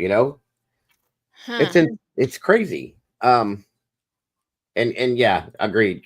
Josie's right. Canton is its own monster. Plenty of people locally go through the same thing. Yeah, and I've heard, I don't know, we had a couple people that came in here from that direct area that were afraid to live there, and it's like, why? Because they don't trust in law enforcement to protect them over themselves. You know what I'm saying? So it's like, yeah, that's a scary situation, which again reminds me of Delphi, Moscow, wherever, I can't remember exactly where it was that Kylie Rodney was from in California, but in California, because of the way that law enforcement handled certain things there. I mean, it's like, what? Did you forget the oath you took? Or did it matter to you? Like, what's up with that, Yeah, Idaho agreed. Papa G Appa P's in the house. What's happening, brother? Good to see you today. Thank you for joining us. I appreciate you very much. That's it, Truckee. Thank you, SRB. Truckee, thank you. God, you I was guys sitting there got going, great. tur. Yeah, I knew it because I heard it. But yeah, you guys are awesome. For the memories are amazing. They can't sit there and say they didn't have the proper equipment to do it. They didn't collect it until daylight. Thank you. Great point. Great point. Critical Minds is in the house. Good to see you. He would not be still bleeding if he was out there in the freezing cold for 6 hours. Of course, it clots. The colder the temperature, any wounds will clot faster. That's just a fact, okay? His blood would have coagulated, so he was put out there much later. I have to agree with you, Critical, 100%. And put out there. Those are the key words. Put out there. There's people that argue with me that the marks on his arms are from being hit by a car. No, they're not. Stop it. Just quit. They're dog bites. You can see it. I've seen them before physically. Then we had somebody state that they pulled DNA out of them, or they checked for DNA. There was no canine DNA, and those marks. Stop telling stuff that's not true. I mean, and that's what happens here is people make up their own. They decide on something, make up their own, answer to it, and then put misinformation out, and it's not true. So therefore, it confuses other people as to what's going on in the case, and then they take what they heard from one place to another place, and people are looking at them like they're aliens or they got a third eye. Where'd you get that from? Why are you saying that? It makes no sense because it's not true. And then it just goes downhill from there, and it happens in all these cases, guys. It's insane. So that's why we try to stick to absolute factual information when we talk about things in here, so that people don't get confused, mixed up, and try to figure it out with the wrong information. So Wisdom says no, if she hit him, he would have made noise like 100%. 100%. And that's from the vanquished dog. Yes, the dog's gone. The house was sold. The floor, in my opinion, this is only my opinion, the floor that was the crime scene was redone twice before the house was sold. Why would you do these things if you had nothing to hide? Mm-hmm. Come on. Now, I know that just like in first fire department, it's a brotherhood in the police department. I got that. You got each other's backs, so on and so forth. But to what extent? Because you killed another brother. Okay. That's not where that's where that line has to be drawn. And that brotherhood doesn't stand in place at that point. You got to be real. You got to be honest. You got to tell the truth. Your oath is to uphold the truth and justice. Bullshit. That's 100%. 100%. And then nowadays, if you bring out the things that you see, the things that we look at on a regular basis and go, okay, that ain't right. You're called a conspiracy theorist. They're like, climb out of your rabbit hole. Okay, well, climb out of your asshole, because that's not what it's about. Okay. Just saying, guys, we see the truth. We talk about the truth. I'm just tired of hearing it. Sorry for my language, but it's a fact. It's a fact. So once again,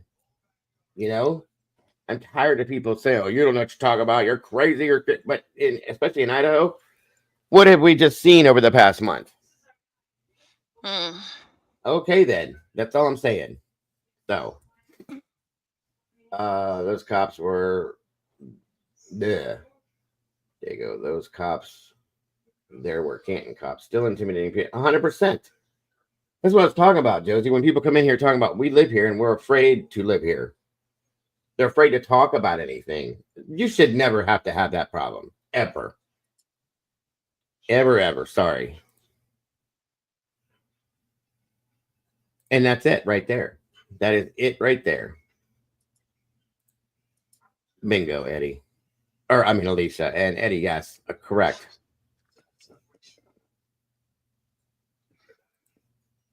He didn't see a thing in time he went through it. Yeah, so this Karen situation, I don't even have to cover this case and know that it's bullshit. If you're in a rabbit hole, bring Yes, ma'am. Yes, ma'am. Yeah, small town justice is a joke. It really is. Yeah, I believe me. I live in a small town. I've seen it happen here.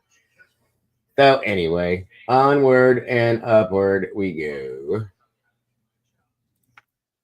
Let me see. There was something else that popped up.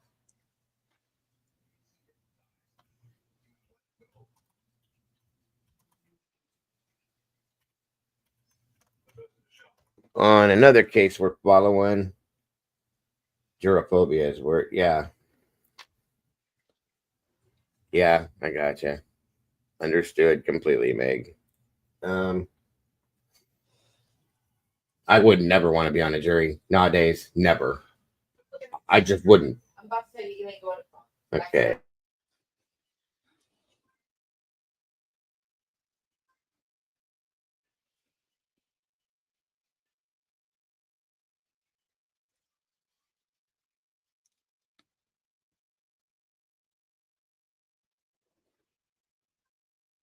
Once again, as soon as it loads, I will show you. La da dee da da da.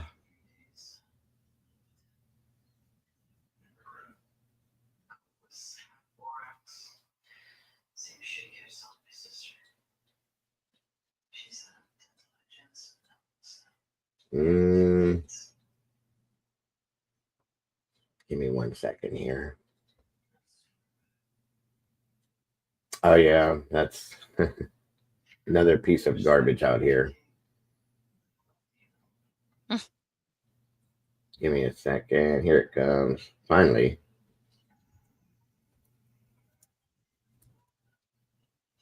Oh, wait, where'd it go?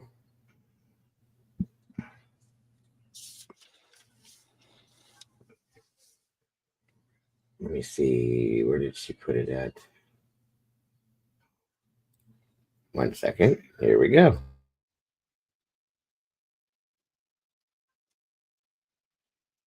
Also heard Jen McCabe wouldn't testify unless, yeah, I heard that same thing, Papa G. Gotta wonder why, right?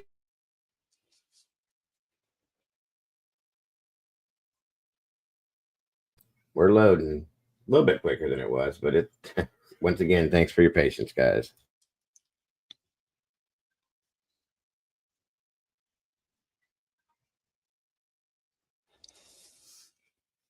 This keeps doing this. I'm going to have to sing in between segments for you guys. Oh, yikes. You don't want that. No, no, no, no, no, no.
This is nuts.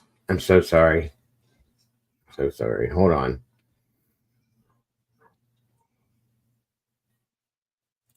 Maybe I just need to reload.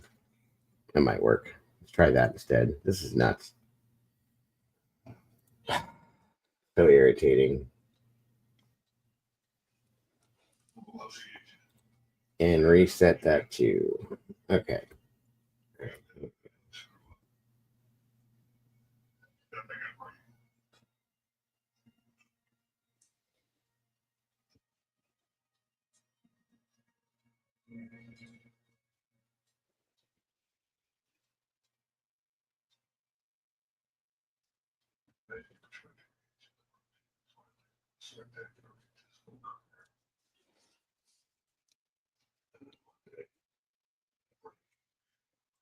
Okay. Is it finally going to work for me? So, do you guys familiar with the smiley face killers situation that we looked into? I was looking into the smiley face killers, Ladybird Lake. I kind of linked those two for a minute, thinking that they could have been linked. Sorry. So on and so forth. I want to show you a little something on this that has been brought up recently, about them still being out there, the smiley face killers still being out there. And I always got the smiley face and the happy face killers confused. And I thought this was quite interesting. Good morning, mother. Or afternoon, mom. Good to see you. Thank you for joining us. Hi, Mama Ruth. So this is interesting because again, this is another one I was somewhat obsessed with this case with the smiley face situation, and this is it's wild. It's just wild. So on and so forth. So let's check this out real quick here.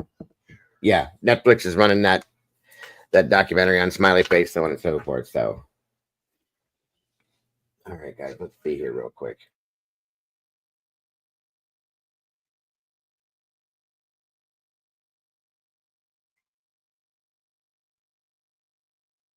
Kind of guy that you would trust to walk you home. And one night, he would leave a bar alone and he would disappear into the dark. And 6 weeks later, his body would be found in a river. No sign of a struggle, no suspects, just a smiley face painted on a wall nearby. And then it happened again and again and again, 40 times across 11 states. So are these all just tragic coincidences? A collective hallucination maybe? Or are we staring straight into the face of America's most ignored serial killer? Crime, conspiracy, cults, serial killers, and murder. All things that I love to consume, and I know you do too, you sick, twisted, intellectual, beautiful, Read it up. I'm not redoing it. And anyway, today we are talking about an infamous case, very highly recommended in the comments. So here we are today. We're going to be talking about the smiley face murders. So without further ado, let's unbuckle our seatbelts, go Mach 5 down the highway, slam on the brakes, and bust through this windshield into this ignored case together. With his friends to a bar on Manhattan's Upper East Side, something he did on a pretty regular basis. And this bar... The reason why I decided to run this because I saw this and I went through it, and I was like, there's a couple different cases that this relates to, in my opinion, that could be, you know what I mean? Not cases, but situations, I'm sorry, that could be in relation to this. And I can't seem to let this go. So for those of you that aren't familiar with it, it is quite interesting. Was called the Dapper Dog, a very popular Fordham hangout. So Patrick would go out with his friends and hang out at the bar, but at some point during the night, he started to feel pretty sick. And witnesses would recall seeing him actually vomiting in the bathroom. So he eventually decided to leave the bar, telling his friends that he would just head back to the campus by subway by himself. So he would say goodbye to all of his friends, but one of his friends actually said that he was going to join. What's up, Saj? Thanks for dropping by. I appreciate that very much. Hope to see you later this afternoon, possibly. I hope you're having a great day, sir. Him, so he would go outside and wait for his friend, but he would actually just never show up outside. So he just thought, okay, he probably just wants to stay at the bar, so I'm just gonna go alone. Which, as a woman, it's just something we just wouldn't do, you know. Not something we do is leave alone, but as a man, pretty normal and pretty common. And what happened next has been the subject of speculation for over 2 decades. So eyewitnesses on 2nd Avenue reported seeing Patrick stumbling along the sidewalk, clearly intoxicated, because he was just at a bar. But they also saw something else, and that was a double parked vehicle. And this vehicle started to slowly trail him, matching his pace, and even turning when he turned. Just creepy as hell. And Patrick would be last seen near East 90th Street, heading toward the direction of the East River. And at this point, by witness accounts, the car was still following him. And after that, Patrick McNeil would never be seen alive again. So obviously his family would notice. Creating unnaturally short pauses. Like the cuts, Eddie, when they have the cuts in them, is what you're saying? I know what you're saying, though. I've seen them. That Patrick went missing, and they would call it into the police. So the NYPD and his family and countless volunteers in New York searched tirelessly for Patrick, and they would distribute over 10,000 posters, turning it into one of the city's most famous missing persons cases. But weeks and weeks would pass, and then 50 days later, on April 7th, 1997, his body would be found floating in the East River near a pier in Brooklyn, which was roughly 12 miles from where he was last seen. And he would be found wearing only jeans and socks, floating face up in the water, which is uncommon for accidental drownings. And the medical examiner listed the cause of death as drowning. The manner of death undetermined. And his blood alcohol content was actually recorded at 0.16, which is twice the legal limit to drive. But he wasn't driving, he was just walking. But there was unusual details that stood out. Because despite the cold temperatures, fly larvae were discovered on the body, which is an anomaly since insect activity is typically dormant in winter months. Dr. Cyril Wett would even quote to say, I'm saying that the fly larvae have been laid in the groin area. It's an indoor fly. Could not have been an outdoor fly. It was an indoor fly, and the larvae were there, did not move ahead into the later stage. So we have a body that was already dead before it was placed in the water. I would call it homicide. Yes. And there were also reported signs that Patrick may have been bound and possibly burned before being placed in the water. And retired NYPD detective Kevin Gannon, who worked this case, would later state that he believed Patrick McNeil had been abducted, held for an extended period of time, and then was murdered. And that he wasn't just a simple victim of accidental drowning. But Patrick's case would just close. But Kevin Gannon's investigation had only just begun. And soon he would find other young men with eerily similar profiles who also vanished near water, who were also ruled as just drownings, but were completely unexplained. So Patrick McNeil's case might have been the beginning, but it didn't end with him, because in the years that followed, similar cases began surfacing. And not just in New York, but across the country. Different cities, same victim profile, and the same tragic end. Young men in their early 20s, college students, athletes, and high performers. And in some of those cases where the bodies were found, something else appeared nearby, something seemingly innocuous, and it was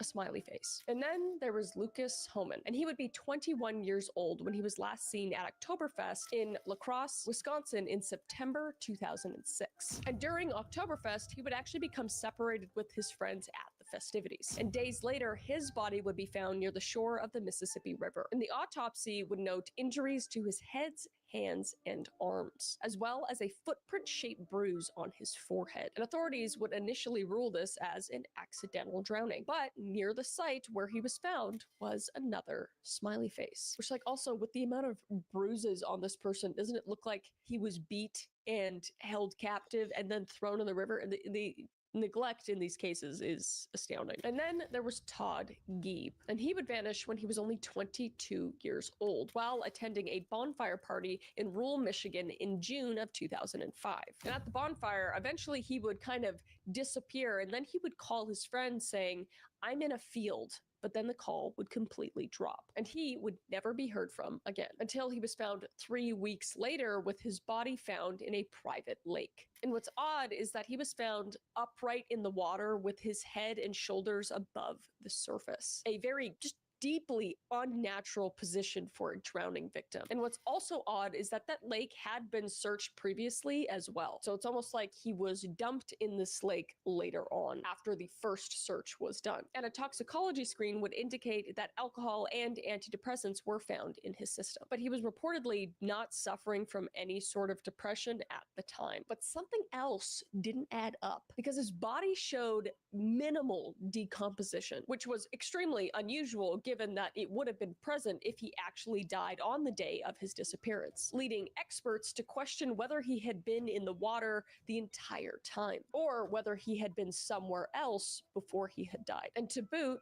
nearby on a tree was, you guessed it, a painted smiley face. Tommy Booth was 24 when he disappeared from a bar in Woodland, Pennsylvania on January 19th, 2008. And he was celebrating a friend's 21st birthday on that night. And surveillance cameras would show that Tommy would enter the bar, but he would never leave. And 2 weeks later, his body would be discovered in a creek behind the bar. And he would be found with full rigor mortis, which usually dissipates somewhere between 24 to 36 hours after death. And for those of you who don't know what rigor mortis is, it's when the body gets really stiff after death, like almost immovable. And this actually suggested that he hadn't been in the water for the full duration of his disappearance. And spray painted nearby, someone had left an eerie smiley face. And then there was William Hurley, a 24-year-old Navy veteran who disappeared after leaving a Boston Bruins game on October of 2009. Before he left, he would call his fiancée for a ride, but when she arrived shortly after, he was gone. And 6 days later, his body was recovered from the Charles River. And an autopsy found blunt force trauma to his head,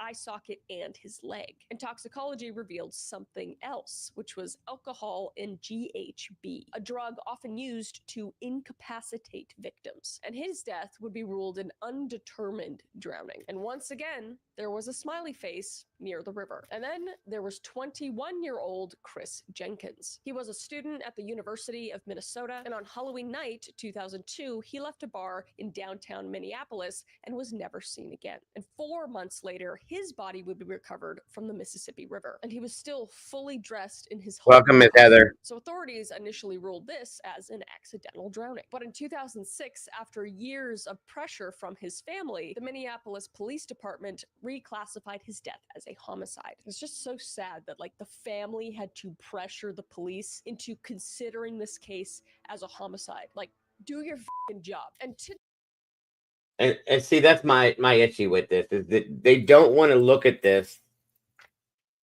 these cases like Lady Bird, like this one, like what's going on in New England. They refuse to want to look at it in that sense because they don't have enough to say that at this point. Well, I'm sorry, but when you start seeing like murders or people show up murdered with the same MO, you got to say something. You got to look at it in that sense. And granted, they don't want to bring the chaos to the situation, so on and so forth. Well, you know what? Then get a hook on it and figure something out with it. That's all. But don't go on. Don't deny it. People out here are seeing things. We're not stupid. We do this for a living, per se, some of us, and you're going to notice these things. It's crazy to me. I don't know. Detective Kevin Gannon, the detective who was on Patrick McNeil's case, who was the first case, this wasn't just a win for the family. It was sort of validation, proof that one of the earlier cases had been mishandled and that it could fit the pattern he had begun tracking. Because one case is a tragedy and two is maybe a coincidence. But when young men across the country begin vanishing under almost identical circumstances, after nights out drinking, always found in water, often with And see, that's what happened here with me, is I got overwhelmed because, as we all know, I'm obsessed with the Lady Bird Lake situation, and I was obsessed with the happy face situation. Okay, smiley face. Sorry, I always do that. And I put the two together, which, because the MO is almost identical in certain circumstances, except for one. With one difference, with some sets or situations, you find a smiley face there, and the others you didn't. And they both have a lot of the same exact things. It's crazy. Is it the same situation? Smiley face, they're finding them all over the United States. Lady Bird was in Texas. But still, it's right in front of your face. To deny it just blows my mind. So that's what happened with those two with me. smiley face graffiti nearby, at what point do you stop calling it chance? And that is the exact question retired detectives Kevin Gannon and Anthony Duarte, who actually joined the Gannon investigation, were asking. Because they weren't seeing isolated drownings. They were seeing a pattern emerge. A mark, a symbol, a face. And sometimes it was large and cartoonish, and other times it was kind of hastily scrawled, but it was seemingly always nearby and always just out of place enough to feel wrong. But to most investigators, these were just coincidences, because graffiti is, in fact, pretty much everywhere, and smiley faces are extremely. And that was a statement that one of the officers made. Well, how can you expect, this is where they're not his exact words, but close. How can you expect us to take this seriously when graffiti is everywhere? Excuse me? What? You find these people dead, and within yards, feet, you find the same type of graffiti on multiple scenes. Well, why wouldn't you? I mean, I don't know, Mama Bear. Is that a dumb question? Say it again. Okay, one of the officers on one of the investigating detectives said, "Why would you think that we would take into account that take that seriously? Because graffiti is everywhere." But like I said, you have the same type situation happen 5 times, and within each of those 5 times, within 300 yards, you find the same exact graffiti piece. You Yeah. wouldn't take that into account? Yeah. I mean, come on. It's like it's an excuse to me. Yeah. It's just it seems like an excuse. That's I all I'm agree. saying. Ridiculous. Common. But to Gannon and Duarte, they were signatures, though they weren't left at every single crime scene, so they were not predictable, but seemingly intentional, enough to at least suggest taunting or a pattern or a ritual. So by the mid-2000s, what started as a lingering suspicion had grown into something far more disturbing. And retired NYPD detectives Kevin Gannon and Anthony Duarte weren't just reviewing cold cases at this point. They were tracking the pattern, as I said before. And this pattern spanned dozens of cities, and it was a pattern that no one else seemed to be seeing for some reason. So by this point, the team had compiled a list of over 40 young men, and all of them were found in bodies of water and ruled as drownings, and all just deemed accidents. But to Gannon and Duarte, the similarities were just impossible to ignore. But to police department... And there it is. Okay, so the reason why I put this together, or the theory that I came up with, is that between Lady Bird Lake and this, as far as being linked possibly, is that maybe because the rest of these were all over the place, right? Maybe the person or persons responsible lived in Texas. Okay, so they were doing, and they could have been a traveler and trucker or just somebody that travels regularly. Just these are just examples of things that I thought of, and that the person's home base was in Texas near the lake there possibly, and when they were out on the road, boom, boom, boom, boom, boom, boom, boom. You see what I'm saying? And the only difference was is they weren't finding the graffiti at Lady Bird. But still, it was just, that's how my mind works sometimes. I'm probably wrong.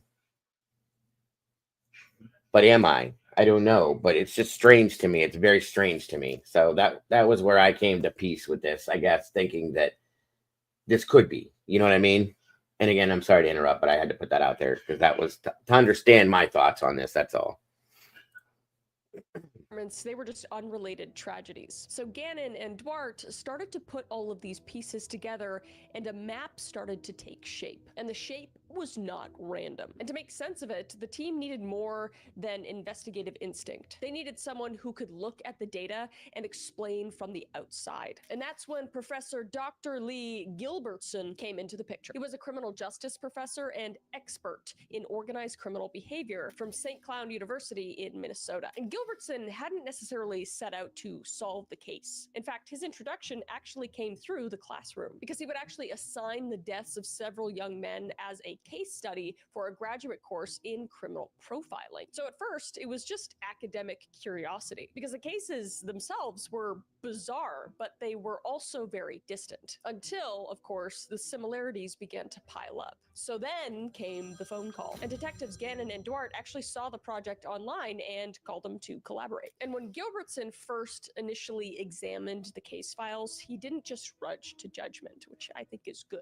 He approached this theory with great caution, constantly looking for holes and inconsistencies. So he wasn't necessarily trying to prove their point. He was just trying to understand it at this point. But he would say patterns were there. There was the same profile, same behaviors, and same aftermath.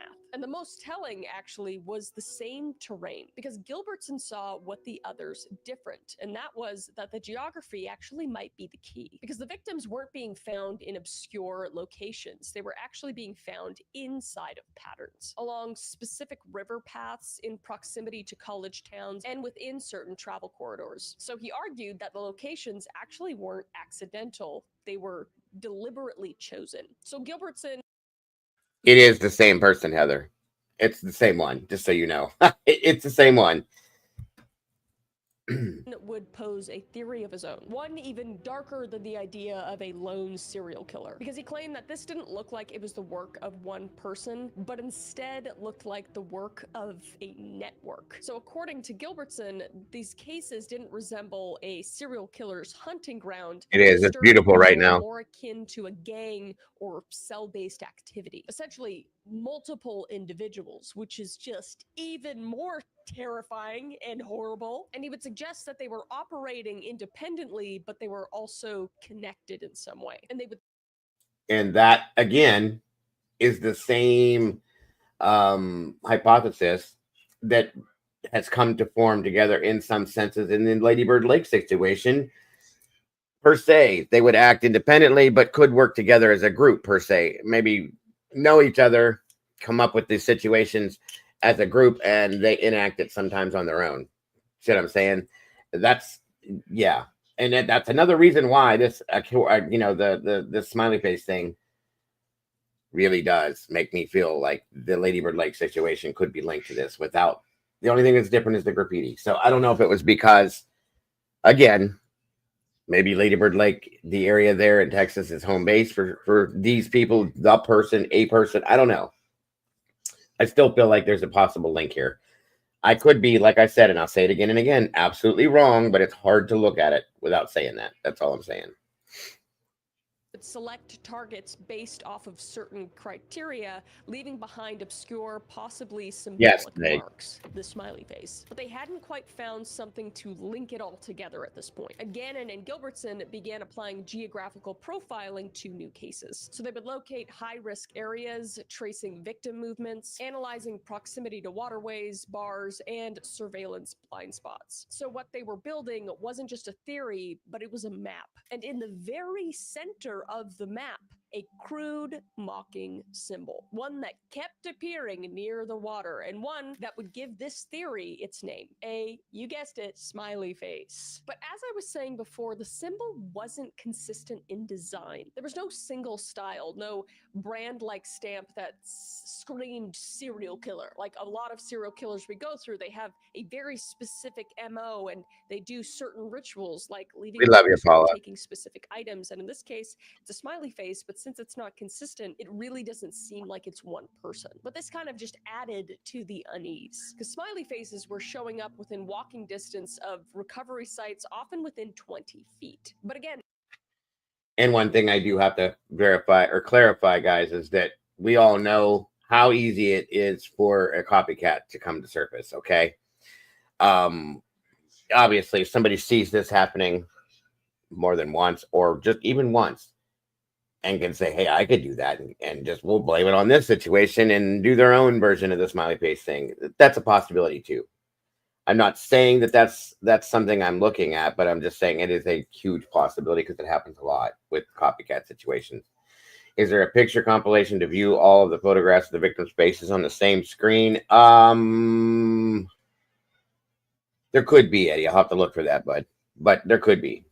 I seem to remember that there was one at some point, unless that was for Lady Bird.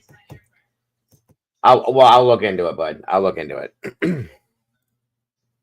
Good question. It wasn't at every single scene, but in just enough of them to start to raise questions. So in the cases like Tommy, Todd, William, and Lucas, the smiley face was there. And sometimes they weren't alone, because Gannon's team claimed that they actually found additional undisclosed markings at some of the sites. Some were runes, arrows, and abstract figures. But they chose to not release those symbols publicly because they didn't want to inspire copycats or alert who was ever behind it, because the team believed that these symbols were kind of a mocking calling card. And in interviews and briefings, Gannon started to refer to the perpetrators, or whoever they were, Good as point part in the of a line. syndicate, which is a loose network of individuals or cells possibly communicating across cities. And he suspected that the group selected victims with great care, targeting young men based on profile, vulnerability, and opportunity. And each act carried out in a different place. Each crime was dressed as an accident, and each message was tagged with a smile.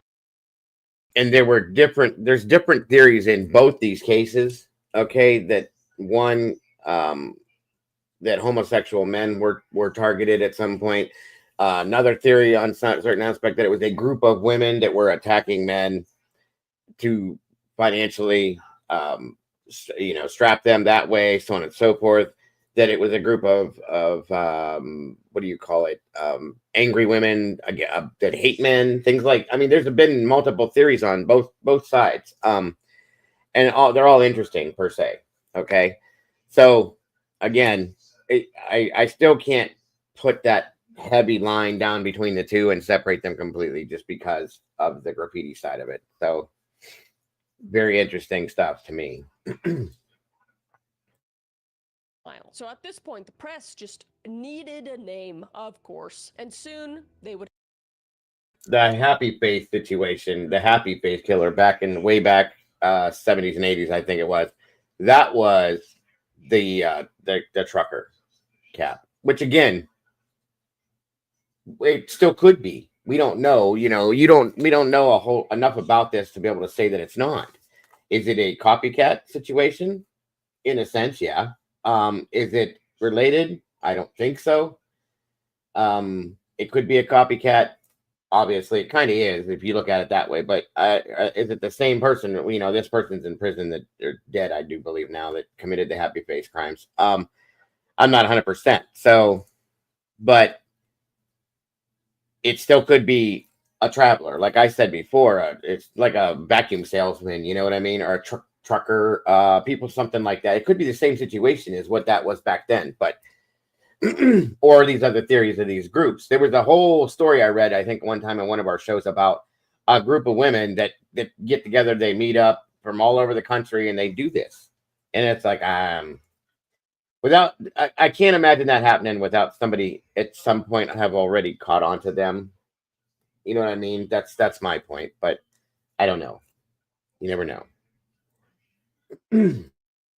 Would have one, the Smiley Face Killers. So what started as just a theory was now a brand, and one that would spread across the internet. To message boards, true crime communities, and headline after headline, it would just keep coming up. The Smiley Faced Killers. Behind that eerie nickname was still a chilling question. If this was real, and if someone was really killing young men across the country and leaving behind this cryptic grin, how had no one stopped them at this point? Or properly investigated them, besides Gannon and Duarte, who were just doing this as like something on their off time, basically. So by the time Gannon's team began to speak publicly about the Smiley Face Killer theory, it had already ignited quite the controversy. And not because of what was known, but because of what was missing. Because the idea of a hidden network stalking and abducting young men across multiple states was pretty fucking bold, because it challenged the very framework most law enforcement agencies used to understand violent crimes. And that made people very uneasy. Naturally. And in precincts and college campuses and media circles, a quiet wave of skepticism began to ripple beneath the surface. Because critics weren't just questioning the conclusion, they were questioning the very foundation of the theory itself. And one of the first criticisms was the symbol, the smiley face. Because yes, smiley face graffiti had been found near some of the recovery sites, but it was also kind of everywhere else. Every time I've seen graffiti, there is a smiley face somewhere in there. And they're on bridges and underpasses, skate parks, and alleyways, where graffiti is very prominent to begin with. And urban graffiti wasn't a rare thing. And the smiley face, like I said before, was arguably the most universal symbol on Earth. So to many, connecting it to the murders felt like seeing faces in clouds. If you looked hard enough, you're gonna see a face. Might be a really scary face or something. I've seen some weird shit in clouds, I'll tell you what.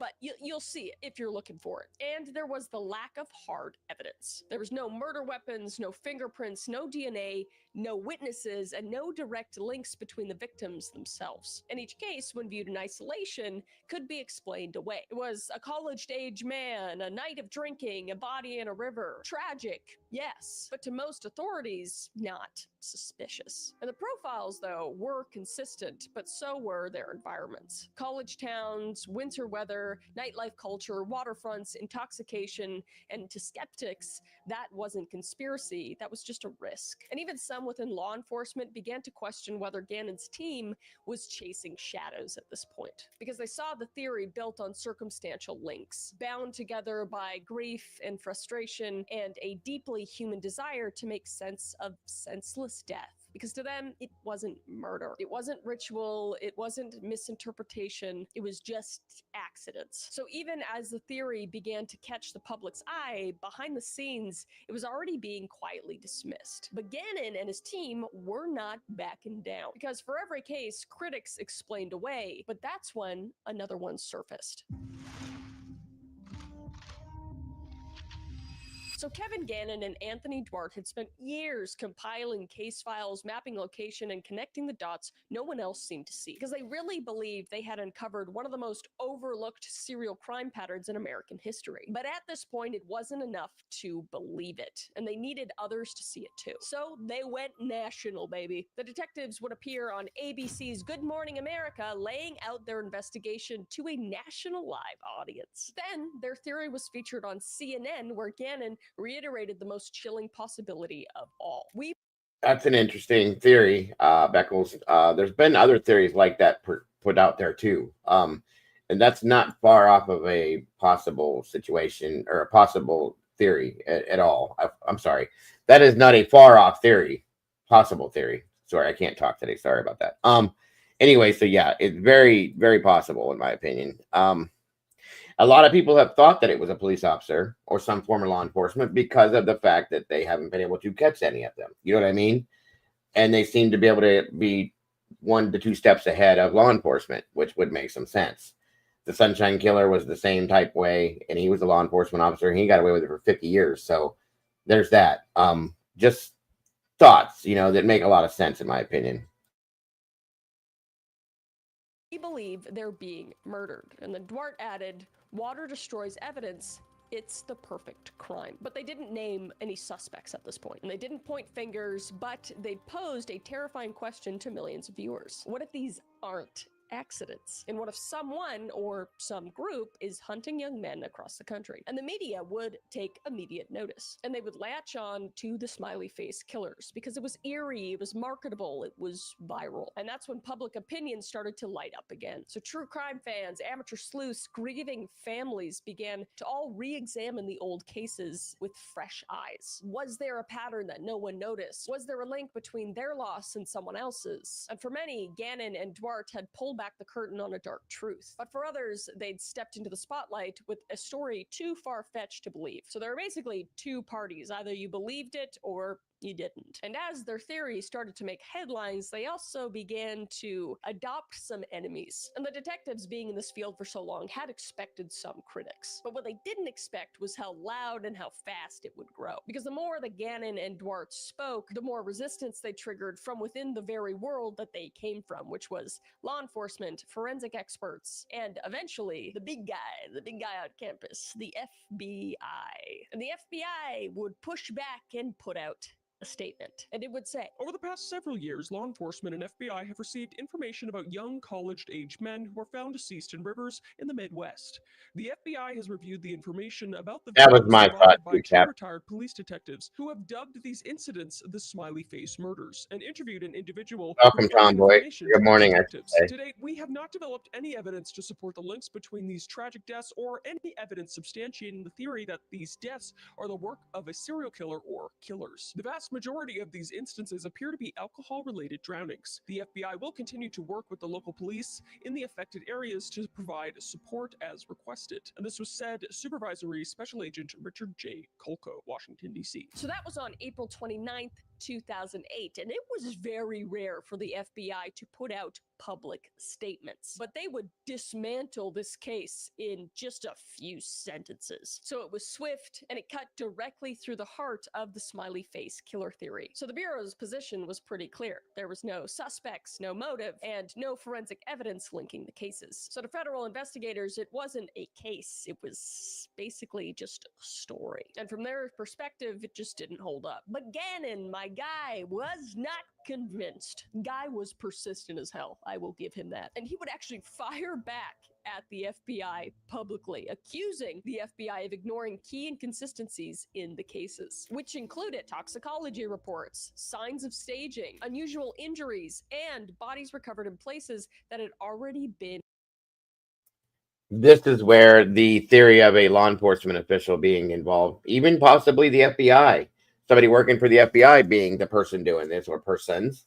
That's where that theory came into play at, because one, they're stepping out stating that no, it's not what it is. Two, because of the way things were done, it seemed way too calculated per se in some senses to be not a professional, I guess. Somebody that knows the ins and outs of a situation like that. You know what I mean? So there is that as well. I'm sorry, Tomboy. I hope you feel better, hon. Searched, which we already knew, and it was already pretty suspicious. And Gannon believed that if the FBI actually sat down with them and actually looked at the evidence that they collected, they wouldn't have actually made that statement. Because to him, the Bureau hadn't disproven the theory at all. They basically just dismissed it without digging any deeper. But some of the loudest voices in opposition were the experts. It wasn't conspiracy theorists, it wasn't internet sleuths, but very seasoned criminal profilers, detectives, and forensic psychologists, many of whom have worked on serial cases. And Dr. Chris Mohandi, a respected forensic psychologist who personally investigated the 2002 death of Christopher Jenkins, saw no evidence of foul play. He would point to inconsistencies in the graffiti as a key problem because the smiley faces varied widely in shape, size, and style. Some were cartoonish, others minimal, and some had been there for years. So to Chris, this wasn't a calling card, it was just urban noise. But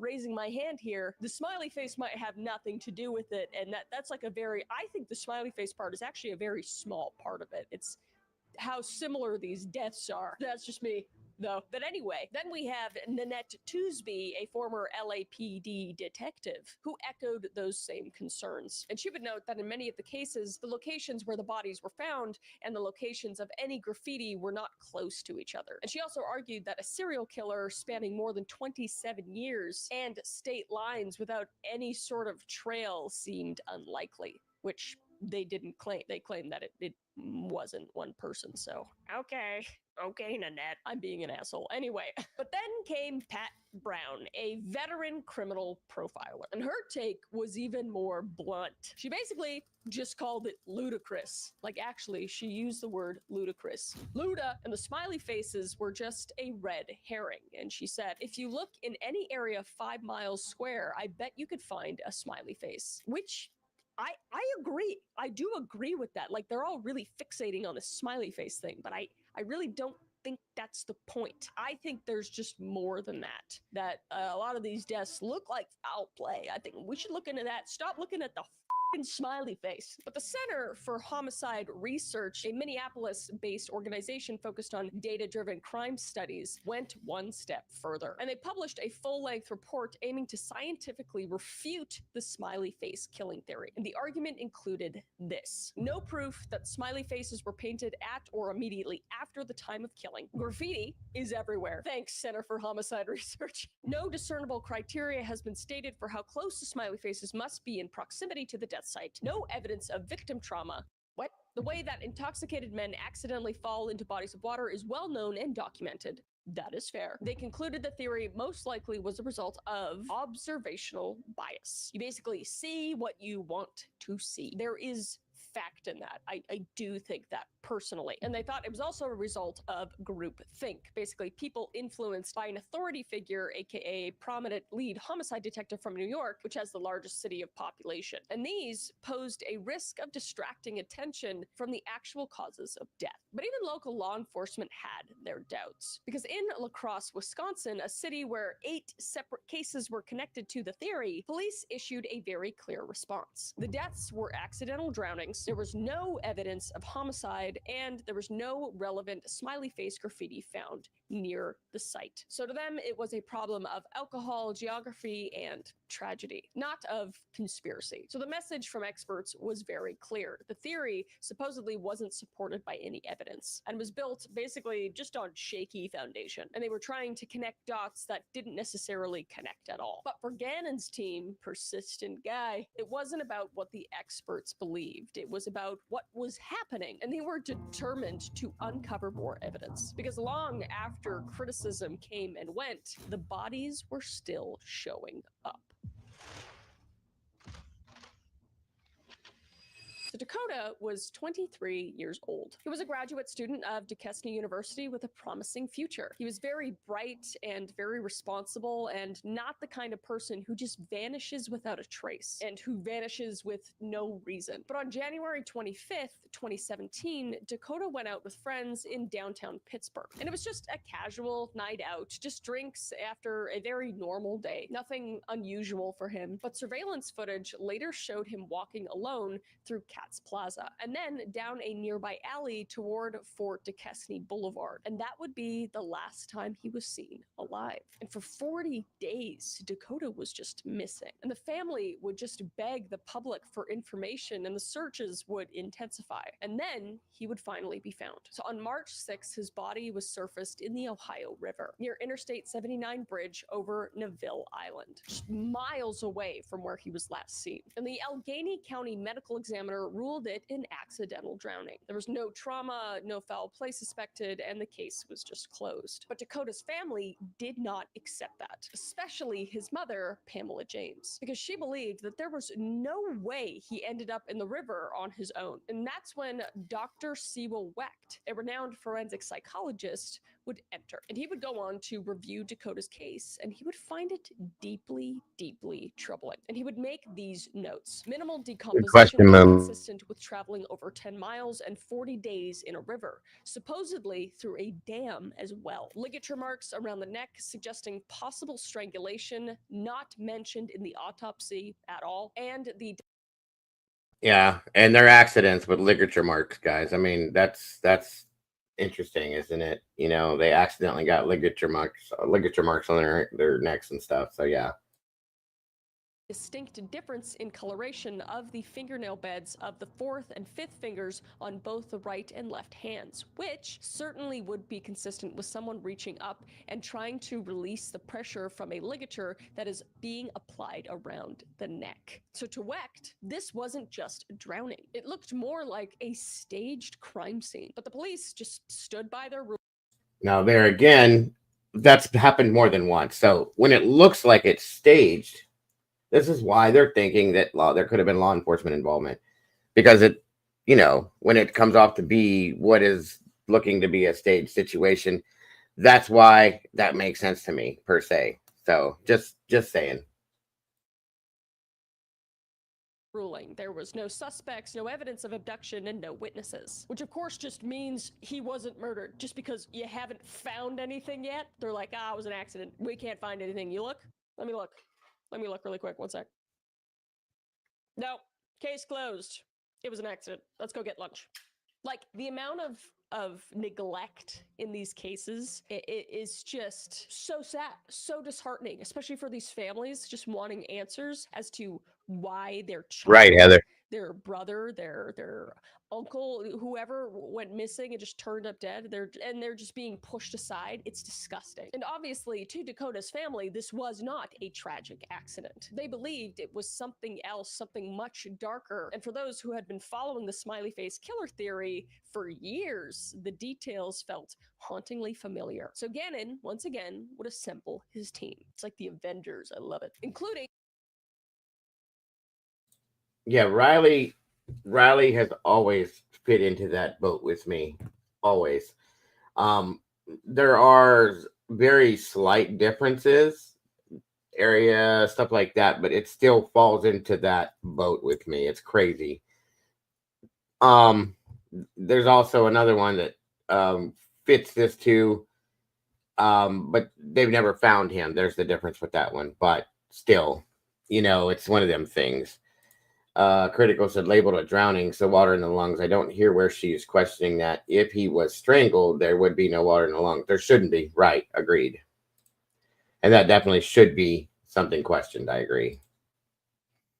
former members Anthony Duarte and Dr. Lee Gilbertson, but this time they added a fellow retired NYPD detective, Michael Donovan. So with fresh eyes and newer tools, the team brought something to the table that most local departments lacked, which was advanced forensic methods, digital reconstruction, and geographic profiling. Because to them, this wasn't about just chasing hunches, it was about following the data and letting digital trail speak for itself. And in several cases, they conducted detailed reviews of cell phone records, GPS logs, and and account activity. And these discoveries would form a foundation for a brand new light to be shone on the smiley face killer theory. But more on that in a moment. So in the early days, the symbol was simple: a smiley face, crude, cartoonish, and sprayed onto bridges, tunnels, walls, and riverbanks. And to some, it was just graffiti, but to others, it was a signature. But as the cases mounted, the investigators began to notice something unsettling, and that was the symbol was evolving, because the smiley face kind of shifted from concrete to code. And they began to theorize that the symbol was no longer limited to paint cans and underpasses. It had become something more abstract, a digital marker passed through usernames, avatars, and encrypted online communities. And it was a way of signaling identity or allegiance. And then they would find something that changed everything. Because during the course of re-investigation, the team was handed a URL. And the URL had led them not to the surface web, but to something far more concealed: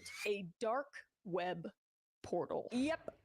We're getting real dark. And the site was not public, so this couldn't be accessed by accident. And before granting entry, it demanded something unexpected, which was webcam verification. And to proceed, they would need to show their faces, which again is just terrifying. And this was a step that no investigator could afford to take, so they would back off. But what lay beyond that login screen has haunted them ever since. And from that moment on, the Gilbertson Networks theory felt much stronger. But this dark web portal helped paint a picture. It was decentralized, anonymous, operating in cells across various cities. And each cell, they believed, composed of dozens of individuals capable of recruiting, surveilling, and communicating without leaving a trail at all. And if true, it would explain the uniformity of the victims and the precision of the disappearances and the near total absence of forensic evidence. So the recruitment, they theorized, occurred through encrypted communication. So these weren't just thrill kills, they were coordinated acts, according to Gannon and his team. And the smiley face, it wasn't just to taunt anymore, it was a banner. And to critics, this all just sounded like folklore, digital age myth-making wrapped in fear. But to Gannon's team, it made sense of what nothing else could explain. How could the same kind of victim disappear under the same circumstances in city after city, year after year, without a single suspect ever being caught, even though foul play was present in some of the murders? So if the killings were coordinated behind the screen, then maybe the face on the wall wasn't just a signature. Maybe it was just watching you back.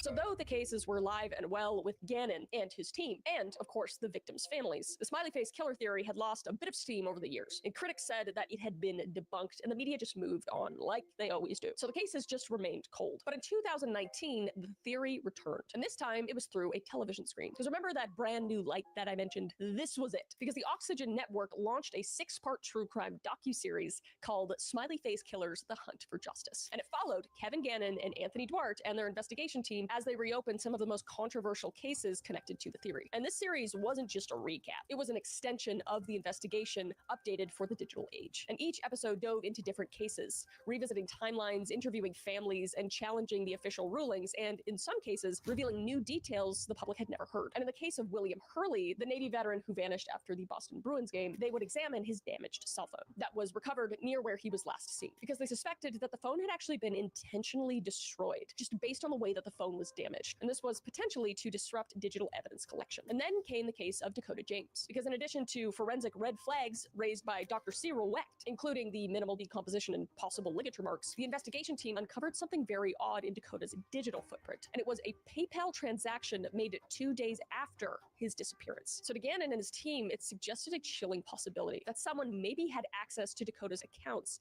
after he had vanished. And if this was true, he may have not been alone during that time. And in the case of Todd Gieb, who disappeared after the bonfire party in rural Michigan in 2005 and was found 3 weeks later upright in the lake, the team actually went a step further, and they would conduct a forensic decomposition study. Working with forensic biologist Dr. M. Eric Benbow, they would use a pig carcass to replicate the environment conditions of the lake where Gieb was found. And the results? Bodies left in the water for 3 weeks showed immediate insect infestation, and extensive decomposition, which was far more than what was seen in Gieb's case. And to the investigators, this was very significant. It not only suggested Todd had not been in the lake for the full duration of his disappearance, but that someone may have held him elsewhere, and then the body was placed in the water after the fact. So these weren't just one-offs, they were signposts, evidence that supported what they had believed for years. And these young men weren't just falling into rivers, they were being put there. So for some, the Oxygen series breathed new life into the old myth, but for others, it served as a reminder for something far more disturbing, that after 2 decades, no one could fully explain why so many men were disappearing, only to be found in water miles from where they were last seen. But this time, the audience watching wasn't just investigators. It was millions and millions of viewers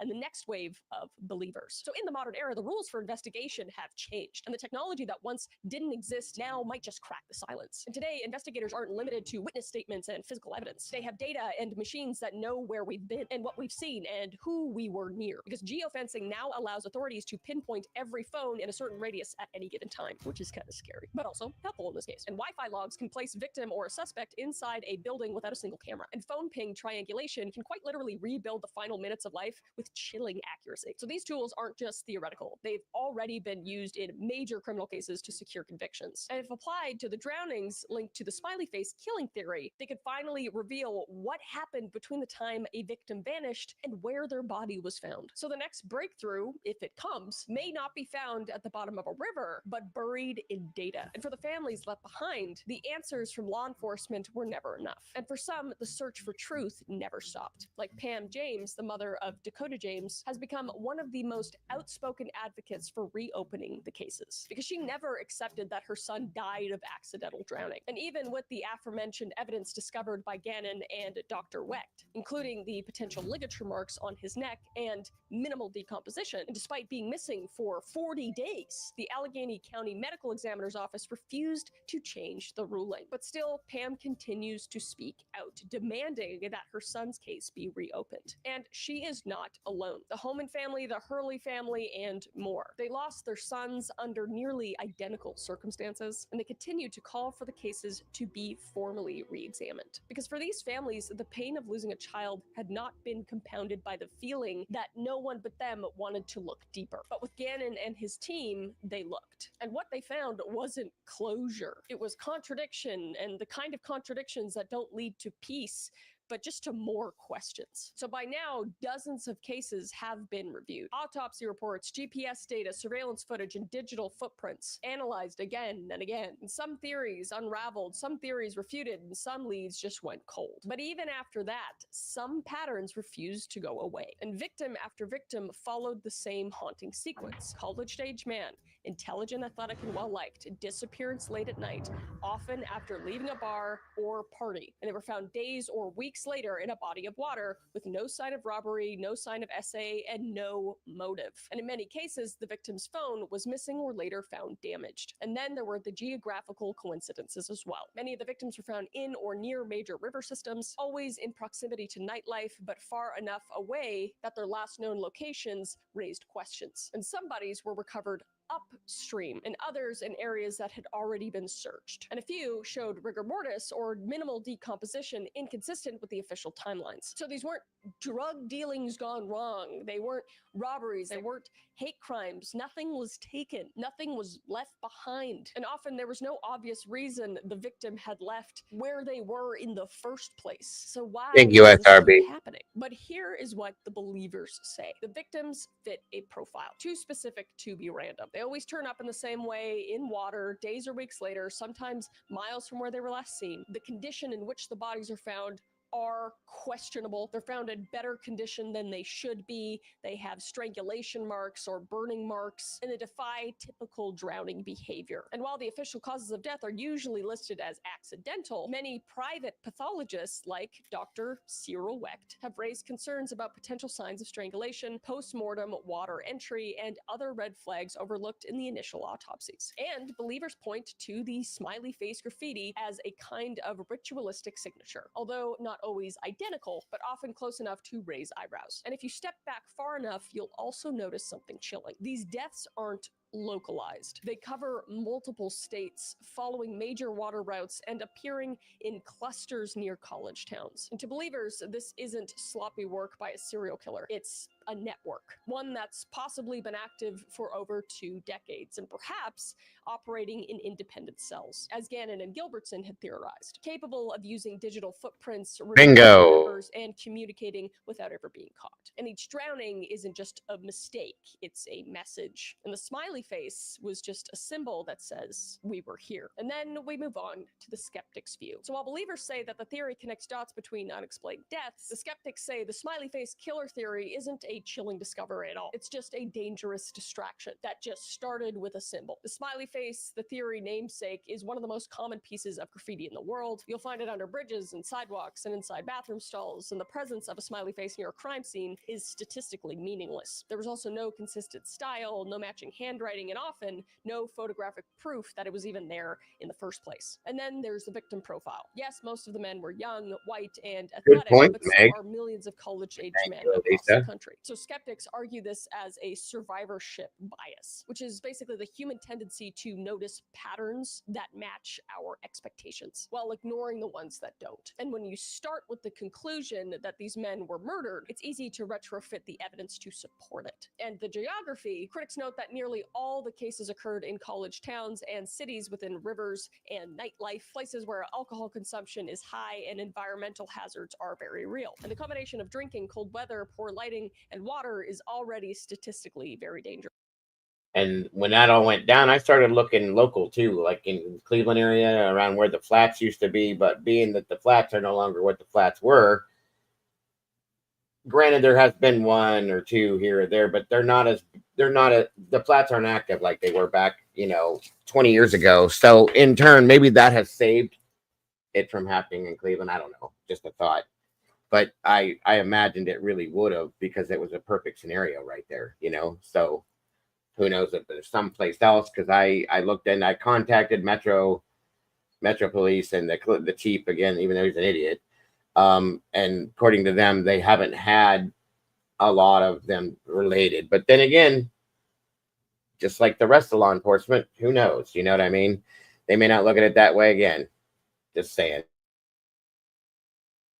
And to them, the pattern isn't conspiracy, it's just a tragic probability. And the list goes on and on, stuff I've already gone over, but they argue that clinging to conspiracy theories can distract from the real dangers like substance abuse, mental health struggles, and unsafe environments. And by replacing those hard conversations with a villain we can't see. Because sometimes the scariest answer isn't that someone is responsible, it's that no one is. So whether you believe the smiley face killer or not, one thing is undeniable, and that is that the story leaves a mark, not just on the families and not just on the investigators, but on all of us. Because what we're dealing with isn't just death. It's disappearance, uncertainty, and a narrative where the ending is never quite satisfying, and the facts just never align fully. And for the families and the victims, the psychological toll is compounded by more than just grief. They're mourning sons, brothers, partners, and friends. And while fighting institutions, confronting doubt, and navigating public speculation, many were told to just move on, to accept the ruling, to let it go. But how do you let go when the final chapter doesn't make any f***ing sense? How do you grieve when every detail feels just a bit off and enough to haunt you? And for law enforcement, the toll comes in a form of pressure. They fear of missing something bigger, or chasing the wrong theory, or of being accused of apathy. And for some officers, I haven't heard of that way. That's interesting. wounds, and for others, just statistics in a filing cabinet. And for the public, it's a lingering chill that comes with every new headline. I have heard that, Every Meg. Every An interesting man who statistic. disappears without any sort of explanation. And then there's the internet, a place where tragedy becomes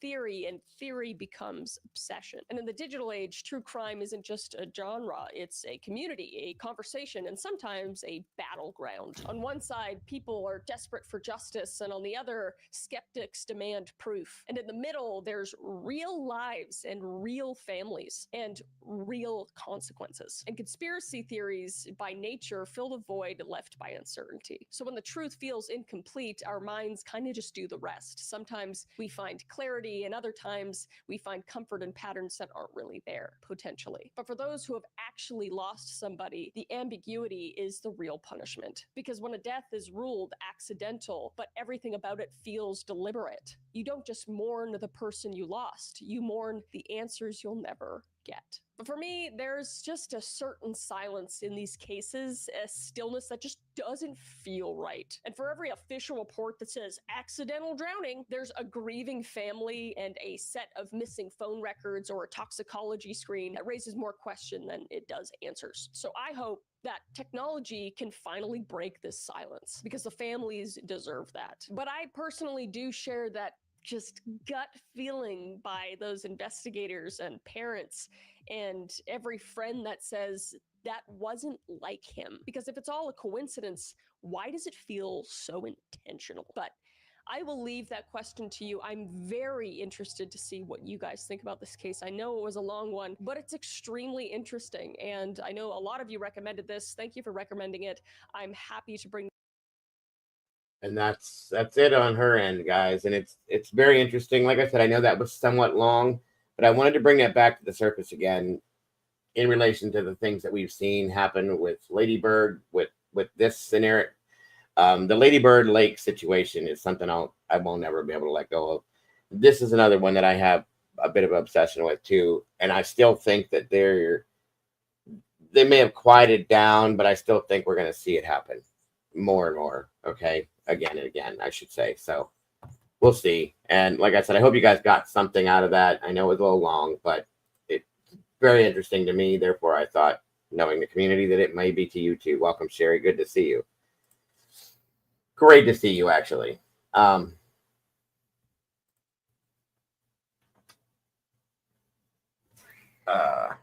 see.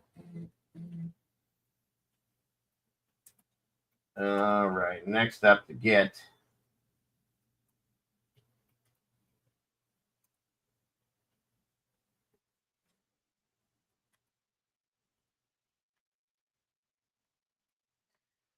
we have some of this awesome stuff. Are you back yet, Mama Bear? Maybe not. She had to step away for a few minutes. All right, let's move on to the next segment. And that would be our stupid criminals out here, guys. There's so many of them out here. Mama Bear brings this all the time for us. First off, we have an Alabama man with meth caught breaking into a jail through a hole in the fence. Breaking into the jail, not out, but in. Kirk, his name kills me too. Kirk Muckenfuss was caught in the act of cutting the jail fence. Correction officers were waiting for him and chased him out through the hole. In Moulton, Alabama, a man is in the Lawrence County Jail after authorities say he cut a hole in a fence around it in order to bring drugs inside. Takes all types, folks. These people have the smartest thoughts, I'm telling you. Kirk Davis Muckenfuss, 43 of Somerville, faces charges of promoting prison contraband, drug trafficking, criminal mischief, criminal trespass, burglary, possession of burglary tools, and attempting to elude police. According to court documents, Muckenfuss was arrested on Monday. According to a complaint, Muckenfuss was caught in the act of cutting the jail fence. Correction officers were waiting for him and chased him out through the hole. Deputy took him into custody. On him, authorities found a bag with wire cutters and 32.5 grams of methamphetamine. Investigators believe that he planned to smuggle the meth in through a broken window in the jail. According to jail records, Muckenfuss is being held on a $1.578 million bond. What an idiot, folks. What an idiot. Let's break into the jail thinking nobody's going to see him. You got to love it, guys. You got to love it. These people are so smart. They really get me. Unbelievable. This next one, you'll love this one. This next one's great. I wish Mama Bear was here to enjoy these with us. She has her kids are homeschooled. She had to help one of them out with something, so she'll be back. Oh, we're going to do Zodiac Cap. I said that the other day. We're going to cover, it's probably going to be a series because it's going to take a few days, but we're going to do it. It's coming up. So next up, guys, we have armed man forces woman to go to job interview with him at a jail. Texas police say The victim was rescued after she flagged down a detention officer in the parking lot. Again, down in Texas. El Paso, Texas. Man is accused of assaulting a woman at gunpoint and forcing her to come with him to a job interview at the jail, police told news outlets. Matthew Joseph Contreras, 25, assaulted a 23-year-old woman on March 14th and held her captive, according to KBIA. Contreras kept her against her will, even as they crossed the New Mexico state line for a job interview at the Otero County Jail, the station reported. The victim was rescued after she flagged down a detention officer in the jail parking lot. Police told KTSM that Otero County authorities contacted the El Paso Police Department, saying a woman from their city may have been kidnapped. What an idiot. El Paso police launched an investigation and soon issued a warrant for Contreras' arrest. He was booked into the El Paso County Jail on Tuesday, March 15th, on a charge of aggravated assault with a deadly weapon. How stupid could this be? Like, you're going to go to a job in a jail, but you're going to take a kidnapping victim. Are you serious? Like, so stupid these people are. It kills me. It's funny, though. It's good for entertainment, I'll ask you that. All right, let's see what's the next one we have up here. This one's interesting, too. It takes all types, you guys. That's all I can say. It takes all types.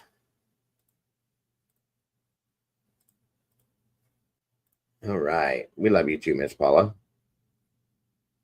Inmate released by mistake asks the judge how to go back.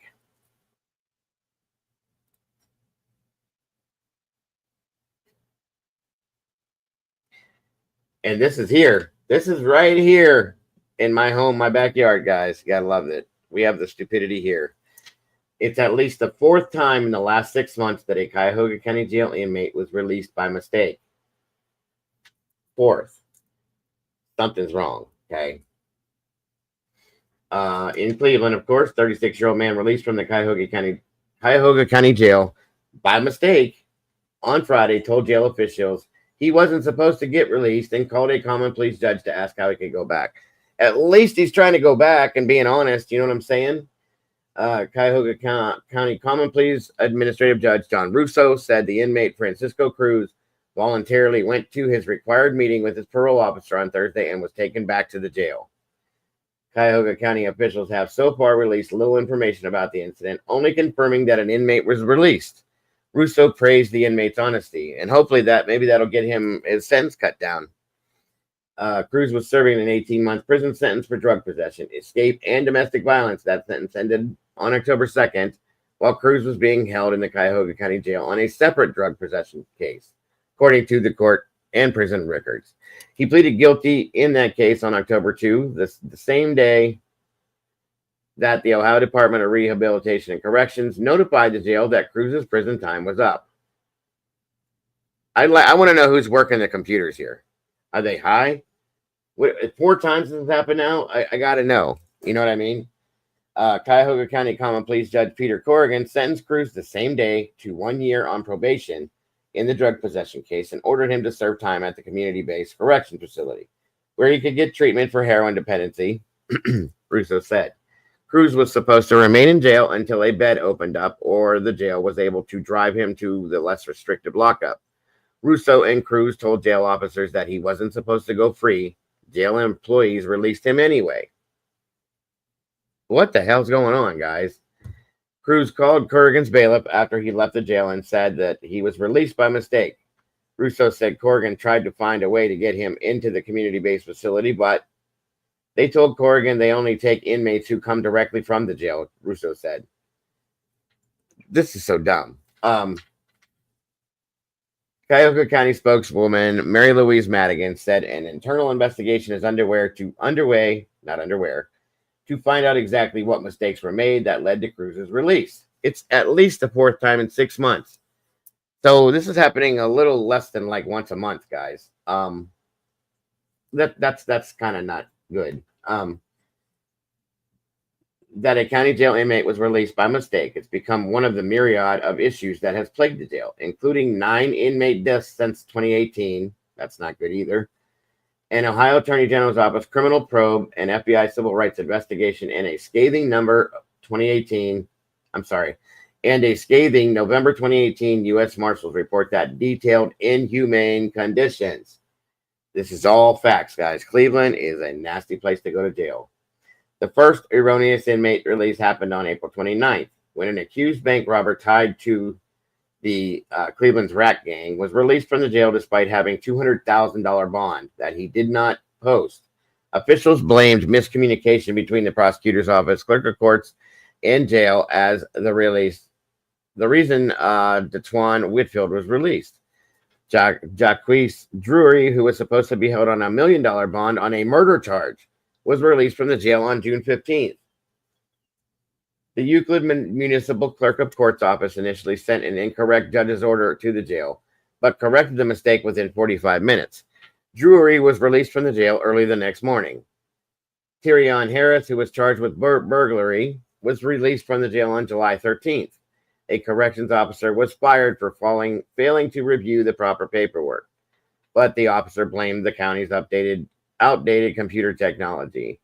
And an inmate who also escaped on September 19th. Cuyahoga County officials have not said how Ferdinand Torres Vargas was able to change clothes and walk out of the jail. I mean, y'all, we got somebody here that's got a murder charge that's out here walking free. That's dangerous shit. 4 people.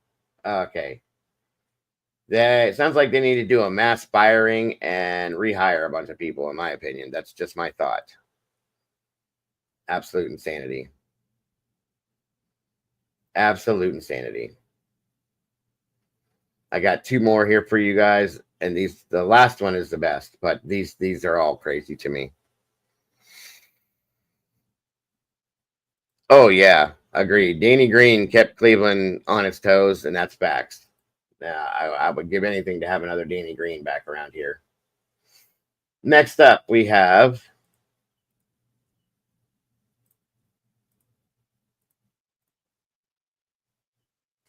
potential juror yells that he is guilty and spends night in jail. This is a juror, mind you. Okay. The judge declared a mistrial, finding the man's disturbance has affected the other potential jurors. So in Honolulu, a man called for jury duty in Hawaii shouted, "He is guilty," outside a courtroom and ended up spending the night in jail, lawyers said. The lawyer representing Jacob Maldonado said his client had a bad day when he made the outburst Tuesday. He was trying to get out of jury duty. Attorney Jason Burks told the court, obviously he took a very improper approach to it, you think? Maldonado had been called as a possible juror in a Honolulu misdemeanor assault trial. The court was about to begin jury selection when lawyers alerted Judge Edward Kubo that a potential juror was creating a disturbance outside.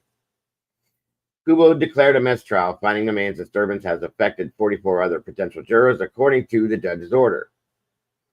The judge ordered Maldonado's arrest on contempt charges and set a $10,000 cash bail. Maldonado spent the night in jail and appeared before Kubo on Wednesday morning. It was so uncalled for, Kubo said Wednesday. The fairness of a trial is mandated and expected. Burks told the judge that Maldonado's father was recently diagnosed with cancer and his wife was also dealing with medical issues. Maldonado apologized to the judge, saying he wouldn't do it again. Kubo explained the severity of an outburst, comparing efforts to taint a jury or disrupt the selection process as yelling, "There's a bomb on an airplane." We have to take it seriously, Kubo said, and Maldonado was released without being charged or fined. Jesus. If you're having a bad day, then you just need to call off instead of doing something like that because you provoked a mistrial. That's not good. That is not good. Great to see you, Miss Vicky. All right, so last but not least, good God almighty. Always in Florida, you guys. Always in Florida. I'm telling you. This is nuts. We did something like this just the other day. This happens all the time, I guess, now. There was a woman the other day that had $6,200 found in her vaginal area. We now have a Florida police find a stolen Rolex. I'm sorry, not a. This is multiple. Stolen Rolex watches in suspect's vagina. The officers found 4 stolen watches in the suspect's vaginal cavity after arresting her on multiple charges. 4. What?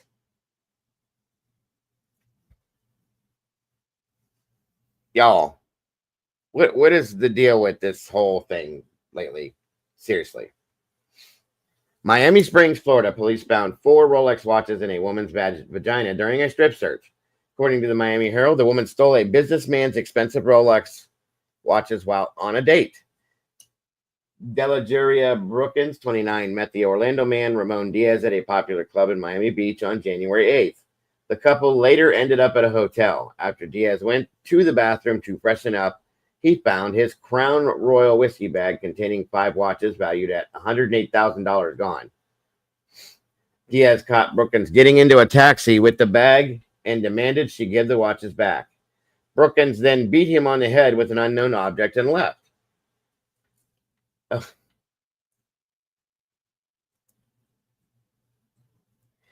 A hotel employee witnessed the incident and called police. Officers were able to find Brookins behind a local store and arrested her. Inside the cruiser, Brookins spit, stomped windows, banged her head, and bit officers, police say. During the arrest, police found one of Diaz's stolen watches. They searched the area and couldn't find the other 4. After corrections officers searched Brookins, they retrieved the other 4 from her vaginal cavity. What the hell? Brookins was charged with grand theft, resisting the officer with violence, battery, and possession of cocaine. She was also charged with criminal mischief when she urinated on the floor of the holding cell. What is wrong with people these days, you guys? What is wrong with people? Welcome, Jane. Good to see you. She said, yes, Rolex watches in her JJ. Yes, ma'am. Is that a new song we could come up with? Maybe. Rolex is in the JJ. Something like that, maybe. I'm sure they'll make a rap song out of it. What the hell is going on? So that's the last one. And thank you again, Mama Bear, for our stupid criminals of the day. Good Lord Almighty.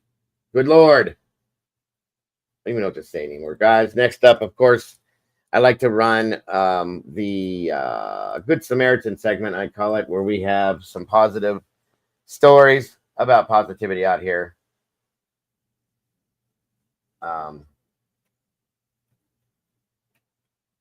Keep our spirits up, because after steering and hearing this stuff, we need it. Good to see you, WB. I don't know, WB.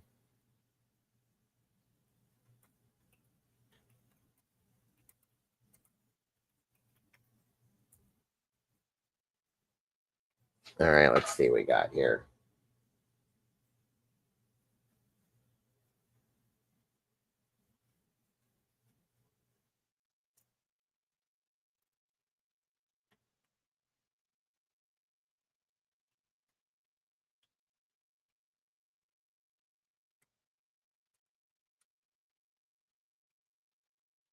Oops.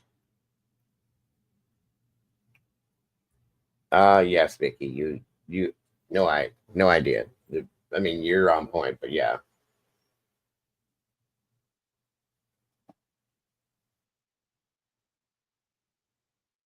All right, hang on here.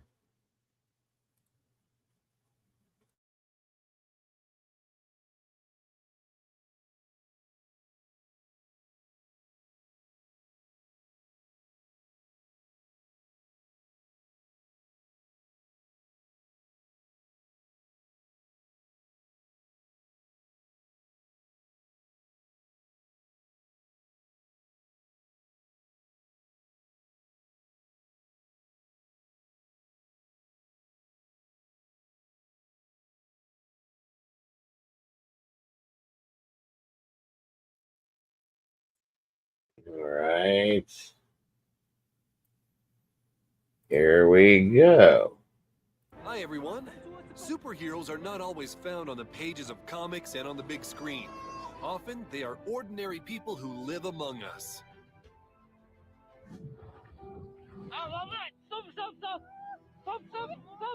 You never know what might have happened on a snowy mountain. For example, This guy fell into a snow crevice at a height of over 1,500 feet, and he was completely buried under the snow.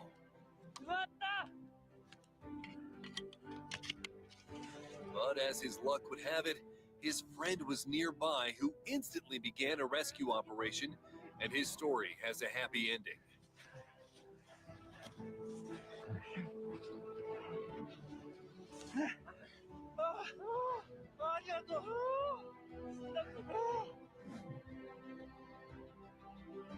The excavator driver deserves a medal not only for his kindness, but also for his skills. Not everyone could catch a cow with such precision.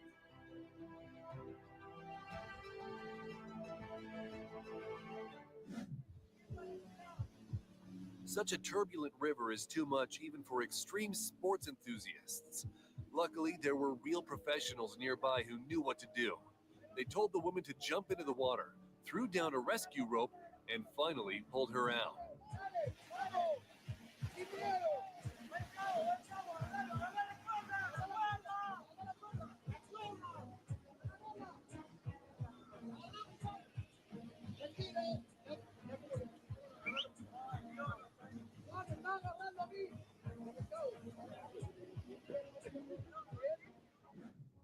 Sometimes it doesn't take much effort to perform a heroic act.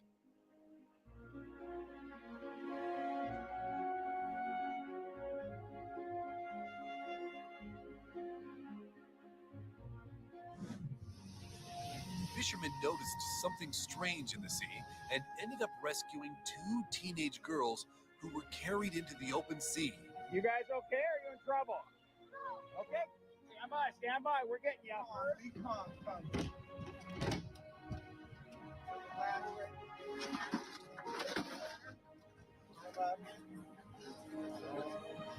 Easy. Thank you, I'll be behind you. A former policeman by the name of David Jones was kayaking on a cold river when he heard a desperate cry for help. It was a 6-year-old boy who had been carried off far from the shore. Are you gonna be able to make it in the shore? You need some help? Okay.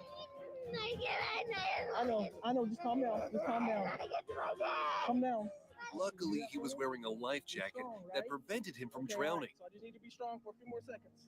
But he was very cold and scared. The man comforted the boy, lifted him into the boat, and found his family. Hi, do you have any towels on? His dad left him stranded out in the middle of the river. And he's saying he's feeling cold. I was just somebody that was fishing, but I want to make sure that he's fine. Then we're gonna call 911. Yeah, we gotta make sure you're doing okay, so you don't have hypothermia or something like that sitting there. Me too. Yep. Again, thank you. You might be seeing each other again. When many people don't respect the sirens and lights of the police and ambulance, this biker helps to get them through.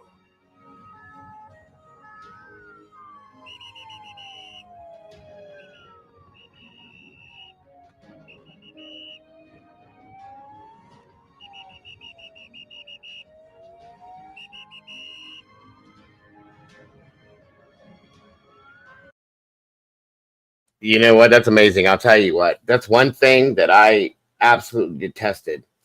You don't know how many times that we were en route to a serious call, lights and sirens going full blown, trying to get through traffic, and people just stop and sit there instead of pulling to the right, which is the law. And we've all many times I was almost in an accident because people pull this way or that way. They're getting right in front of you. They don't. All you gotta do is pull to the right and stop. That's it. I'll never understand why people don't get that. And many a times, and it's prevented us from getting there on time sometimes, or faster than we should. You know what I'm saying? They just don't seem to get it. I don't understand that. I've never understood that.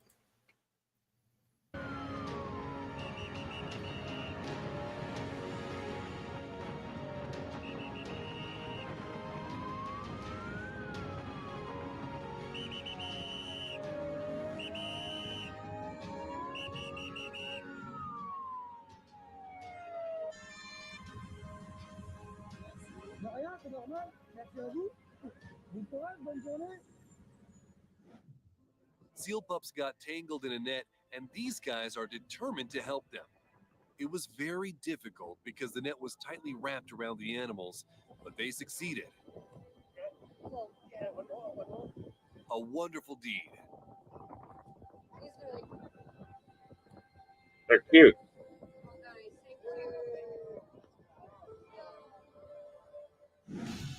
A courier's attempt to protect the mother and child in a faulty elevator was very impressive.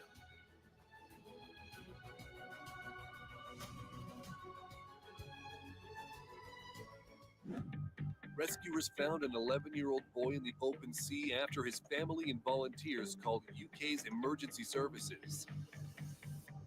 You right, mate? Well done for staying there. You okay? Well done, mate. Come on, Good hold on to Lord. me. Put your arms around me. Well done, mate. All right. You walk in there.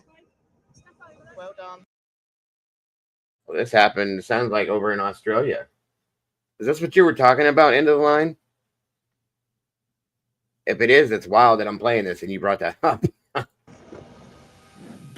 here's another excellent job by the station's rescue team, resulting in 2 saved lives. Right, it's okay. Right, come towards the boat. Come towards the boat. Hold on my hand. Right. Right. 1, 2, 3. Up you go. Right. Okay. That's it. Right.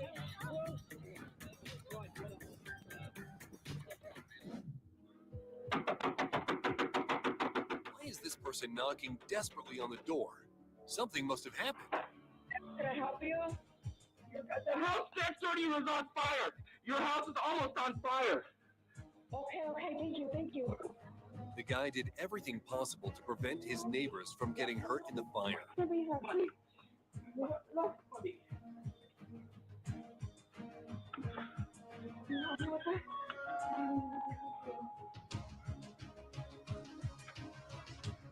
Hey, Tinsel. Good to see you today. Thank you for joining us.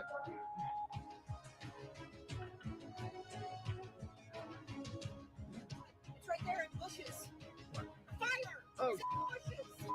A guy was driving by, saw that a stranger's yard was on fire, and extinguished the flames.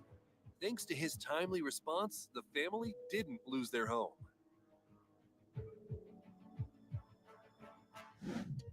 A somewhat tense moment when a parachute didn't open. Fortunately, this guy was nearby and managed to resolve the situation.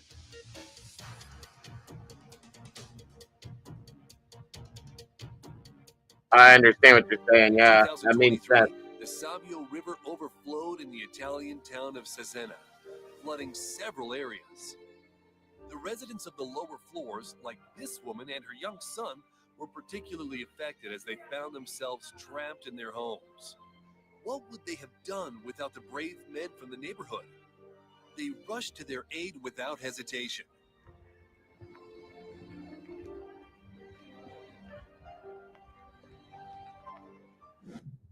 A person in a wheelchair was about to be sprayed with a jet of ice-cold water. But thankfully, there are people like this driver who shielded him.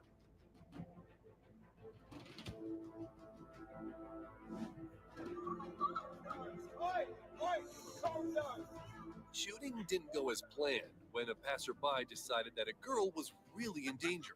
So, if any of our viewers harass women, you should be afraid of this guy. In India, any mother should be considered a hero because a cobra can strike anywhere. That last one, that's amazing to me. They were shooting a scene for a movie, and this guy steps in because he thought they were really harassing her. That's awesome. I love that. That shows that people pay attention. That shows me there's people out there that are looking around and they're seeing what's going on and they're seeing something and they're saying something. That's a good thing, guys. There's still good people out there, and it's all over the world, not just here. And it's good to see that. That gives me hope for, as I always say, it gives me hope for humanity still. It's amazing.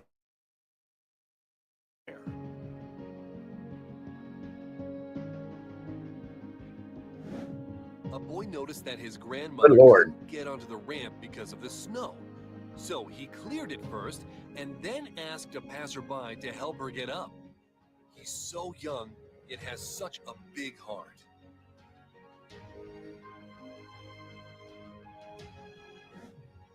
When the 77-foot fishing boat Susan Rose sank off the coast of New Jersey, the crew had to urgently jump out.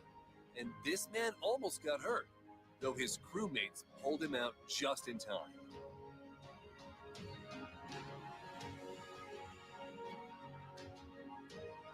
Hello, Liberty. Look at the hope with which this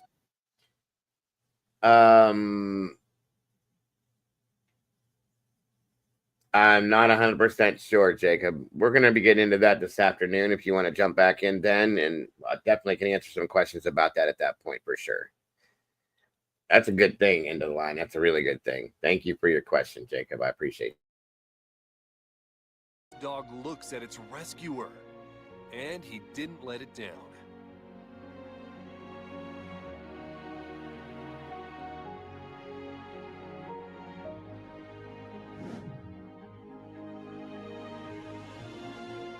Ask these children who their hero is, and they'll show a photo of their coach.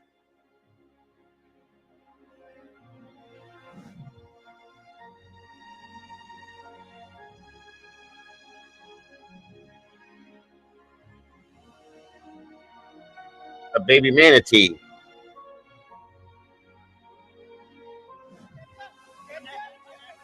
These men took off their headwear to make a rope to save a man who slipped off near Niagara Falls. So you don't necessarily need a cape to be a hero. A turban will do. That's amazing because they wear that, their headwear. It's I believe it's a religious thing. And for them, they took the turbans off, tied them together. I mean, that's amazing to me. That's awesome. This biker is here to teach us a lesson in kindness.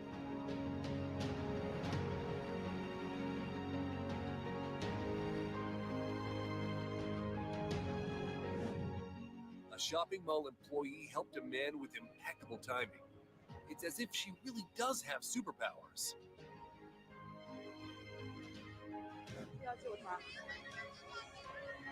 Her actions made this girl really stand out from the crowd, worthy of respect.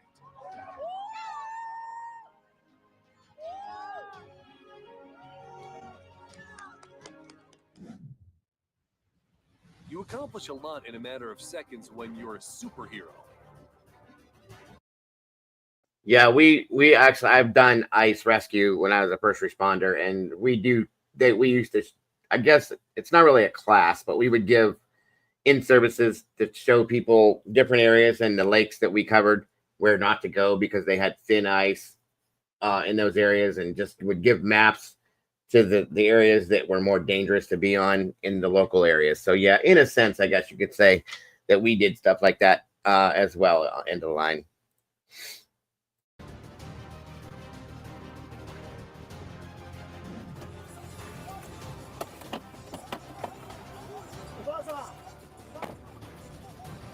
A woman found herself on a crossing just seconds away from an approaching train, and this man deserves a standing ovation.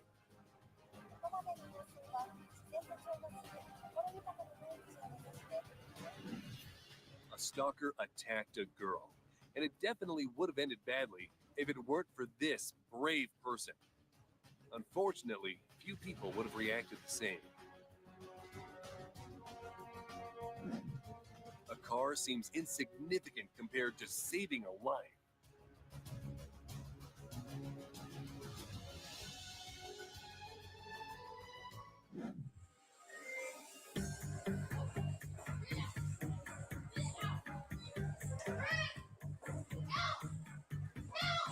A child was choking, and the entire restaurant rushed to his aid.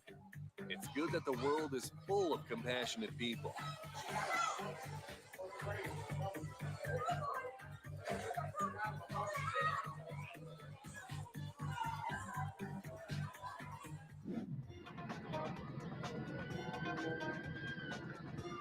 Simple utility workers detain a criminal, looking like some kind of cool undercover security service.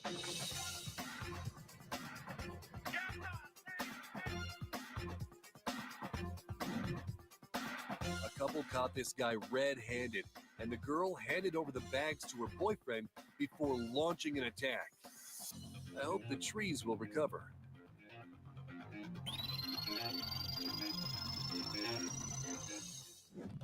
Rescuing a horse is obviously a good deed, but it's also very dangerous, especially for the person in the cab of the lifting machine.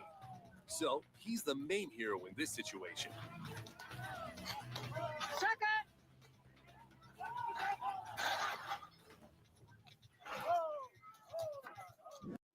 This police officer became friends with a 9-year-old after a game of basketball, and then came to visit him, bringing him new basketball shoes as a gift. And that's not all.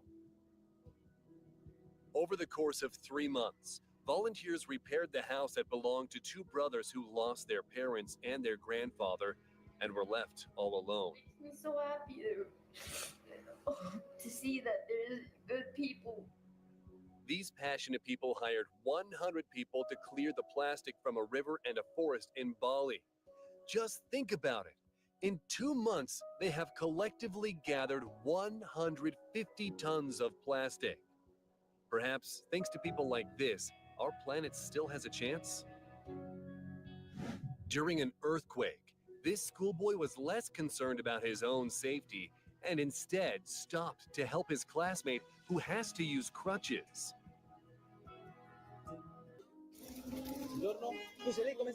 And this guy pretends to be a delivery driver to give a homeless woman a box full of food and other items for her dogs.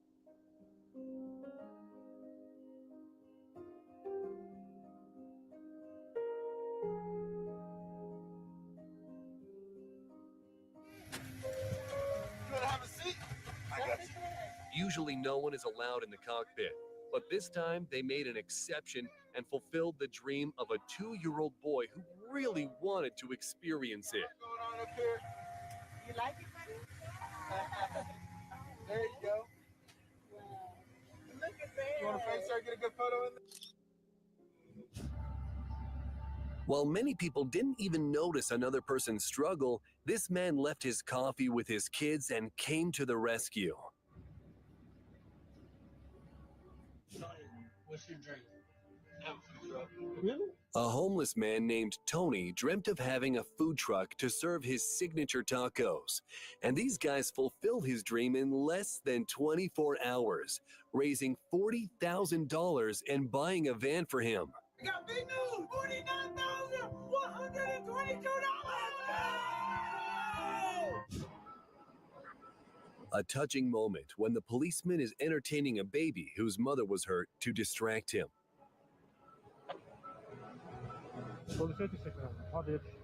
This man missed his bus by a few seconds, but thankfully a kind biker dropped him off at the next bus stop. The customers and staff in this cafe couldn't let this lady be lonely on her birthday.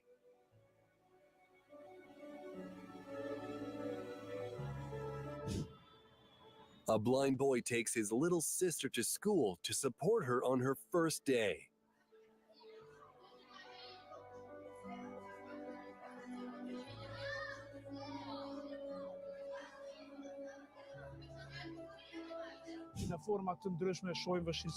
A Polish journalist was on live television when he saw that a Ukrainian refugee in a wheelchair needed help.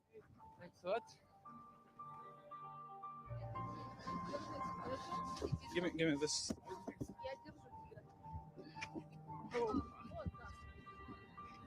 Good. A farmer risks his life to save a field from fire.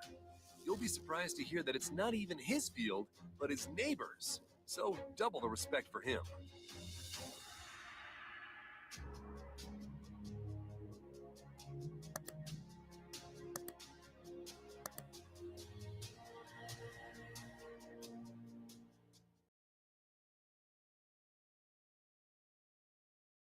All right, y'all. See, there are still so many good people out there, guys. That's why I'm always saying the beautiful people, because we all are, and so are you. There's people are like, the world's a mess, everything's just gone, nobody cares anymore. That's not true. There's still so many good people out there. So many of them, and I'm grateful and proud to be surrounded by quite a few of them in here in this community alone. So that's a fact. Absolutely. That is a fact. All right, guys, it's time for a little laughing, a little smiling, and then we're done for the day with this show. So let's see what we got going on here. Give me just a minute to get this loaded in, and we're good to go. And everybody can take a little bit of that positivity that they absorbed today and then go ahead and put it out there to somebody else and let them absorb that as well.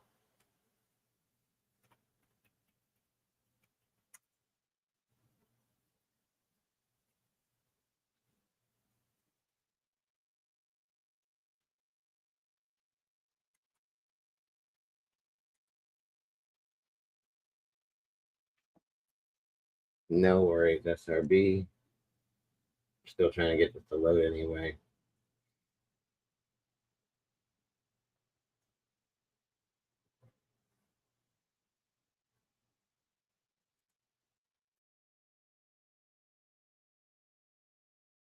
Thank you, end of line. Let me get this up and loaded, and don't take off yet, and get a couple laughs out of you before you leave.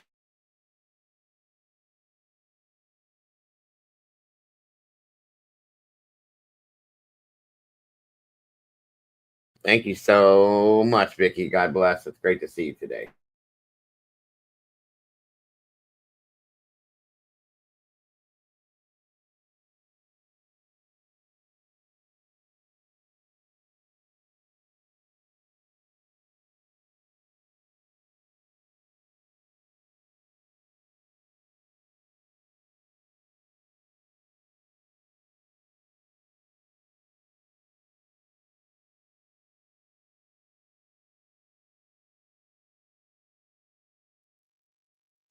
All right, here we go.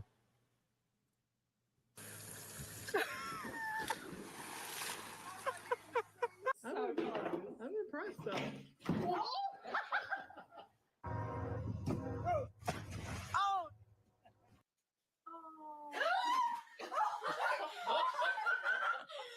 You too, end of line. Thank you for joining us.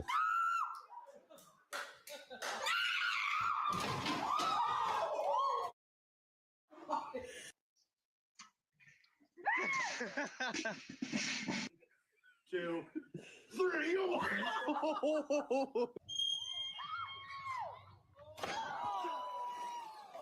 Happy birthday to you. Mom.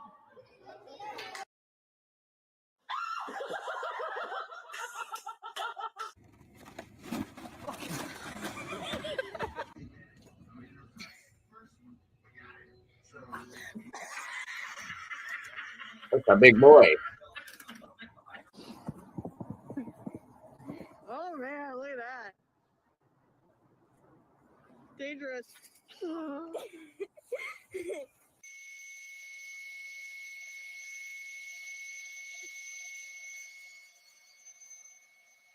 Okay, Mary's going as fast as it can go. Okay, 12.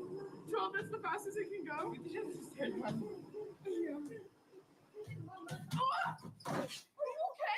Are you okay? Be your new me. Go, go.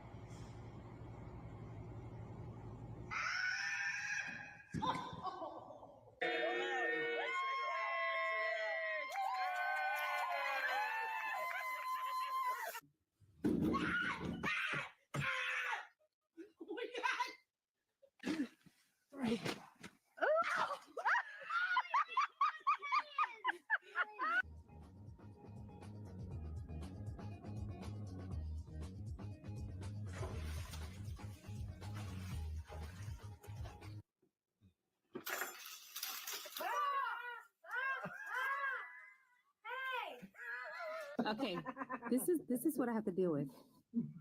He's sneaking in under my door.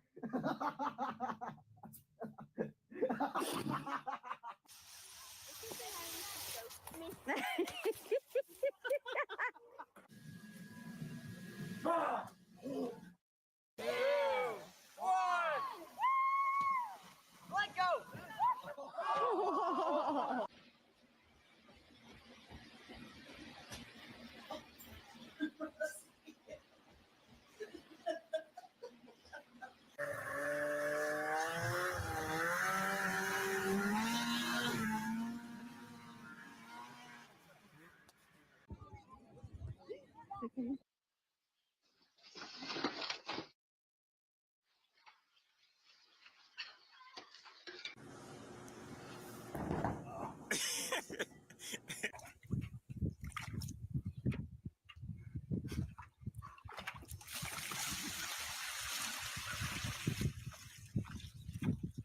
Get set! Go!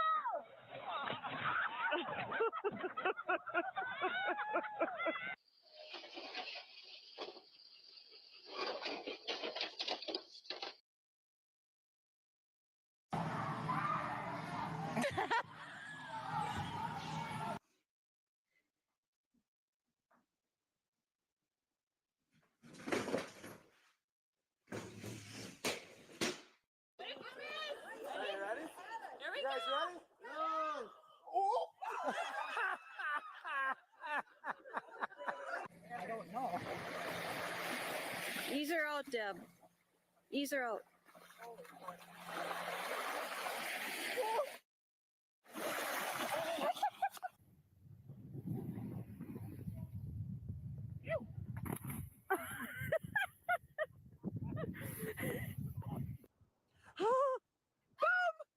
Your new trick one.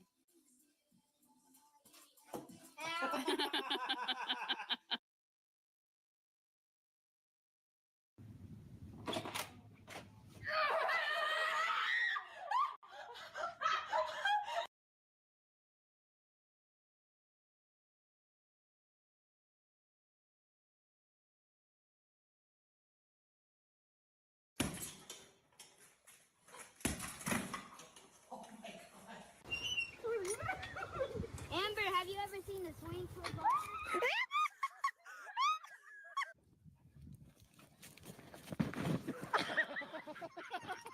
It's quick.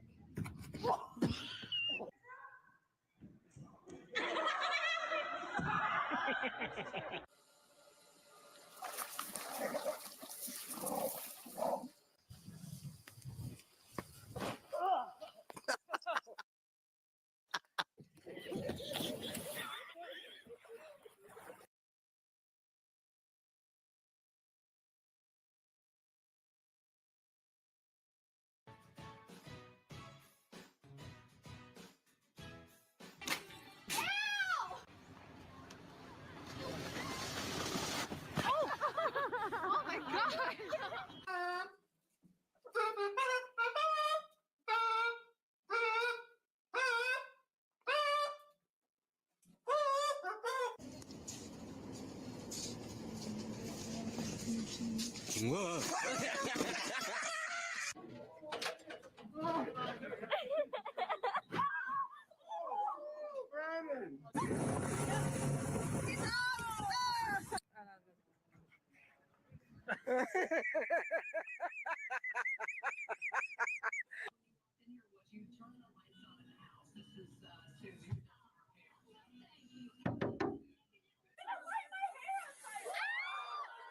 Yeah, the guy Kane's outside. I see him coming, Jesse. Thank you, dear.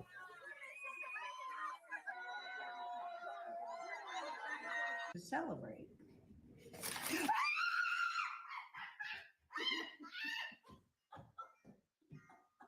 This is a treat. Yes, it is. It's a healthy treat.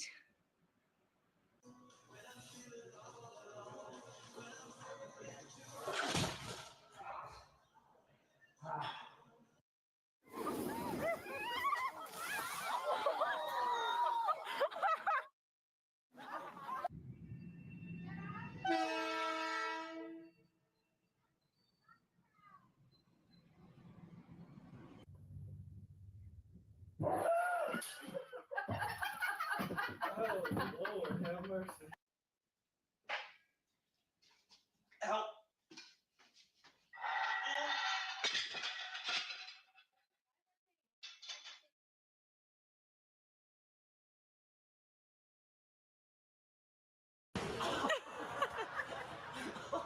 I think we're gonna be going to urgent care any second.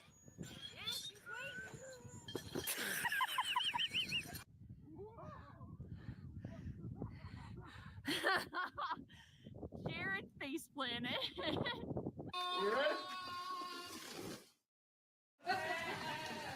Oh my God.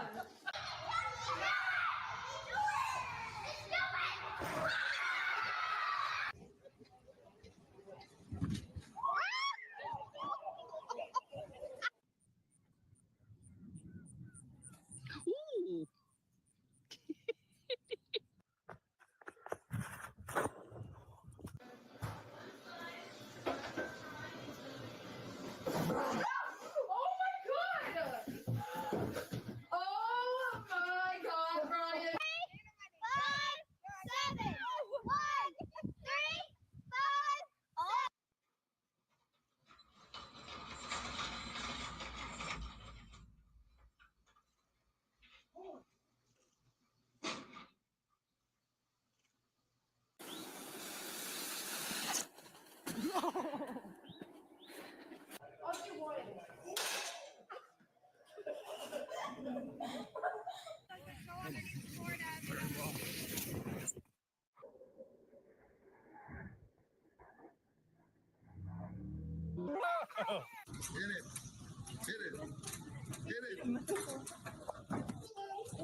Oh my God! Bravo! Run it! Get there!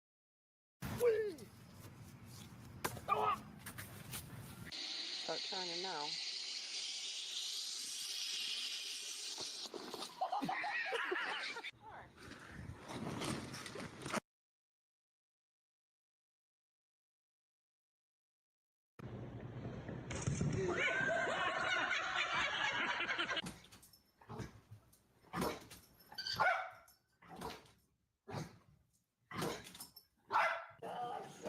Like my dog, he bounces like that. You got it. You got it, son. You got it, son. 10 more miles. 10 more miles to go.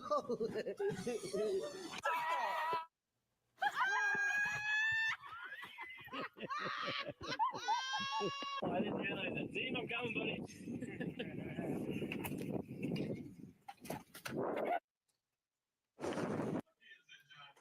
Oh my God! Oh, Leslie!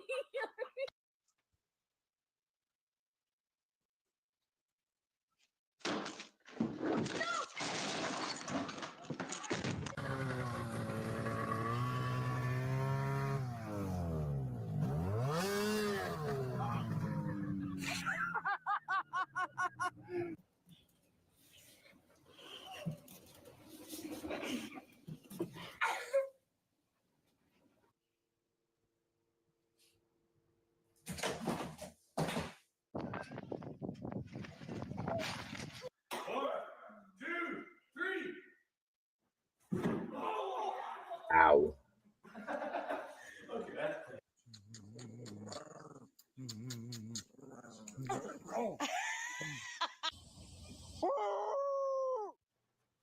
Oh, I'm moving. Oh.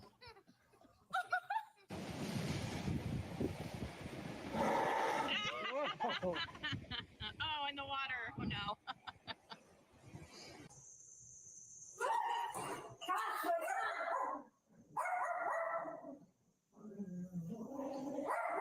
You gotta get it.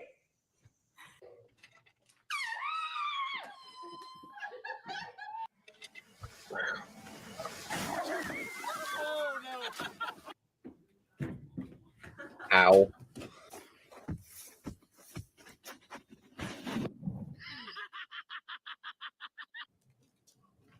I'm fine. No. Stop it.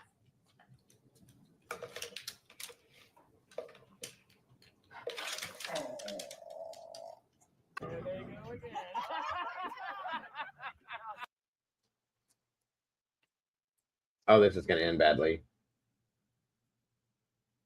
Mm-hmm.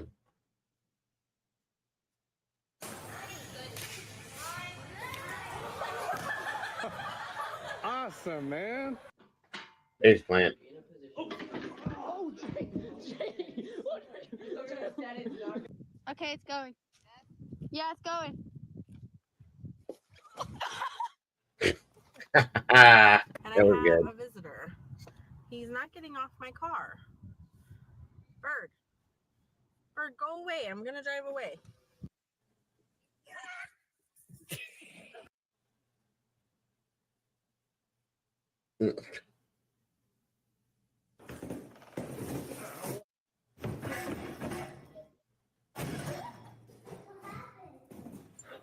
And they've done that before with a refrigerator.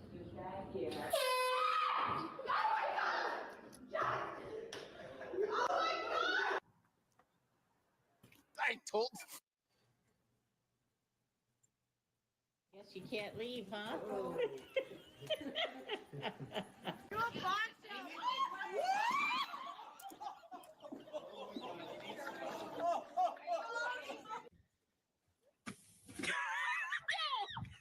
Oh my God.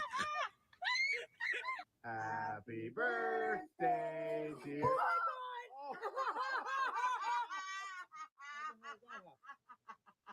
Slipped off this. Did you get on camera? Yes.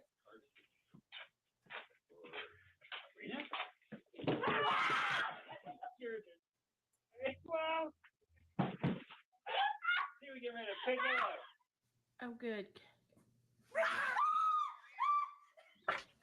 Sorry, Susie.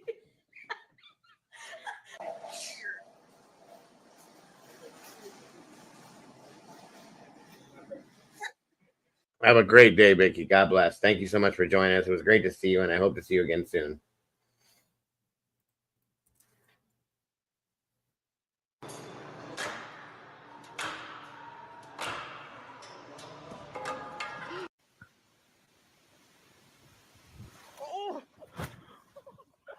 Oh, man.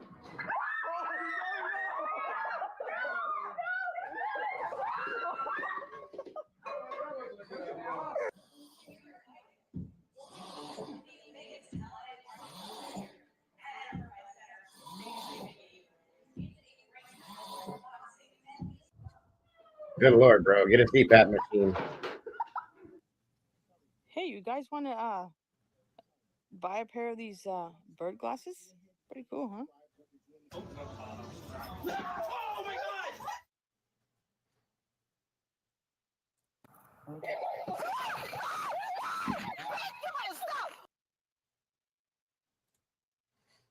All right, y'all. That's going to do it for today. I'll be back here this afternoon shortly, 3 o'clock here now. So within an hour or so, probably for our second show. Of course, based on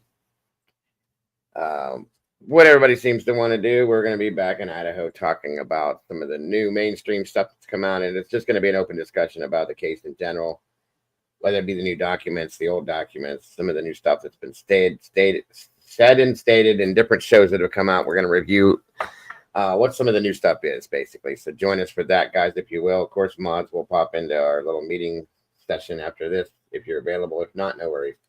Guys, thank you so much for joining us today. Mama Bear, like I said, got tied up with some stuff with her kids, so no worries. We'll see her again soon, hopefully.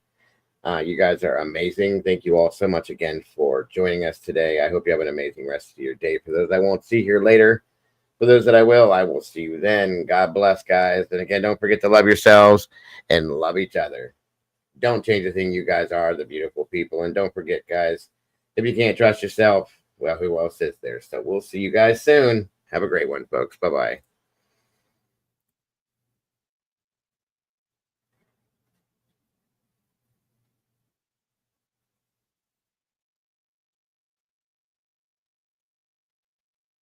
Life's a journey, let's make every moment shine. Together we share our hearts so intertwined. Each time you tune in, we're dancing in sync. With every story told, just let your soul think. A little laughter, some love, we're flying high. As we wrap up this episode, it's not goodbye. News on the airwaves, spreading joy and cheer. Thanks for being with us, we'll see you right here. Kick back, take a breath, leave your worries behind. This podcast is magic, a treasure you'll find. With every moment shared, we light up the way. Join us next time for more laughs and play. A little laughter, some love, we're flying high. As we wrap up this episode, it's not goodbye. News on the airwaves, spreading joy and cheer. Thanks for being with us, we'll see you right here. Kick back, take a breath, leave your worries behind. This podcast is magic, a treasure you'll find. With every moment shared, we light up the way. Join us next time for more laughs and play. So hit that subscribe, keep the vibe alive. We're riding this wave and it's set to thrive. With smiles all around, let's seize the day. In this podcast family, worries drift away. A little laughter, some love, we're flying high. As we wrap up this episode, it's not goodbye. News on the airwaves, spreading joy and cheer. Thanks for being with us, we'll see you right here.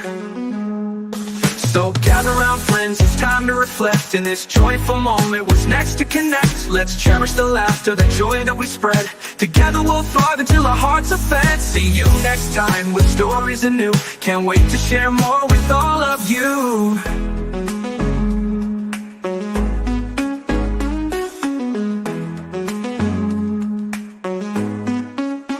So hit that subscribe, keep the vibe alive. We're riding this wave and it's set to thrive. With smiles all around, let's seize the day. In this podcast family, worries drift away.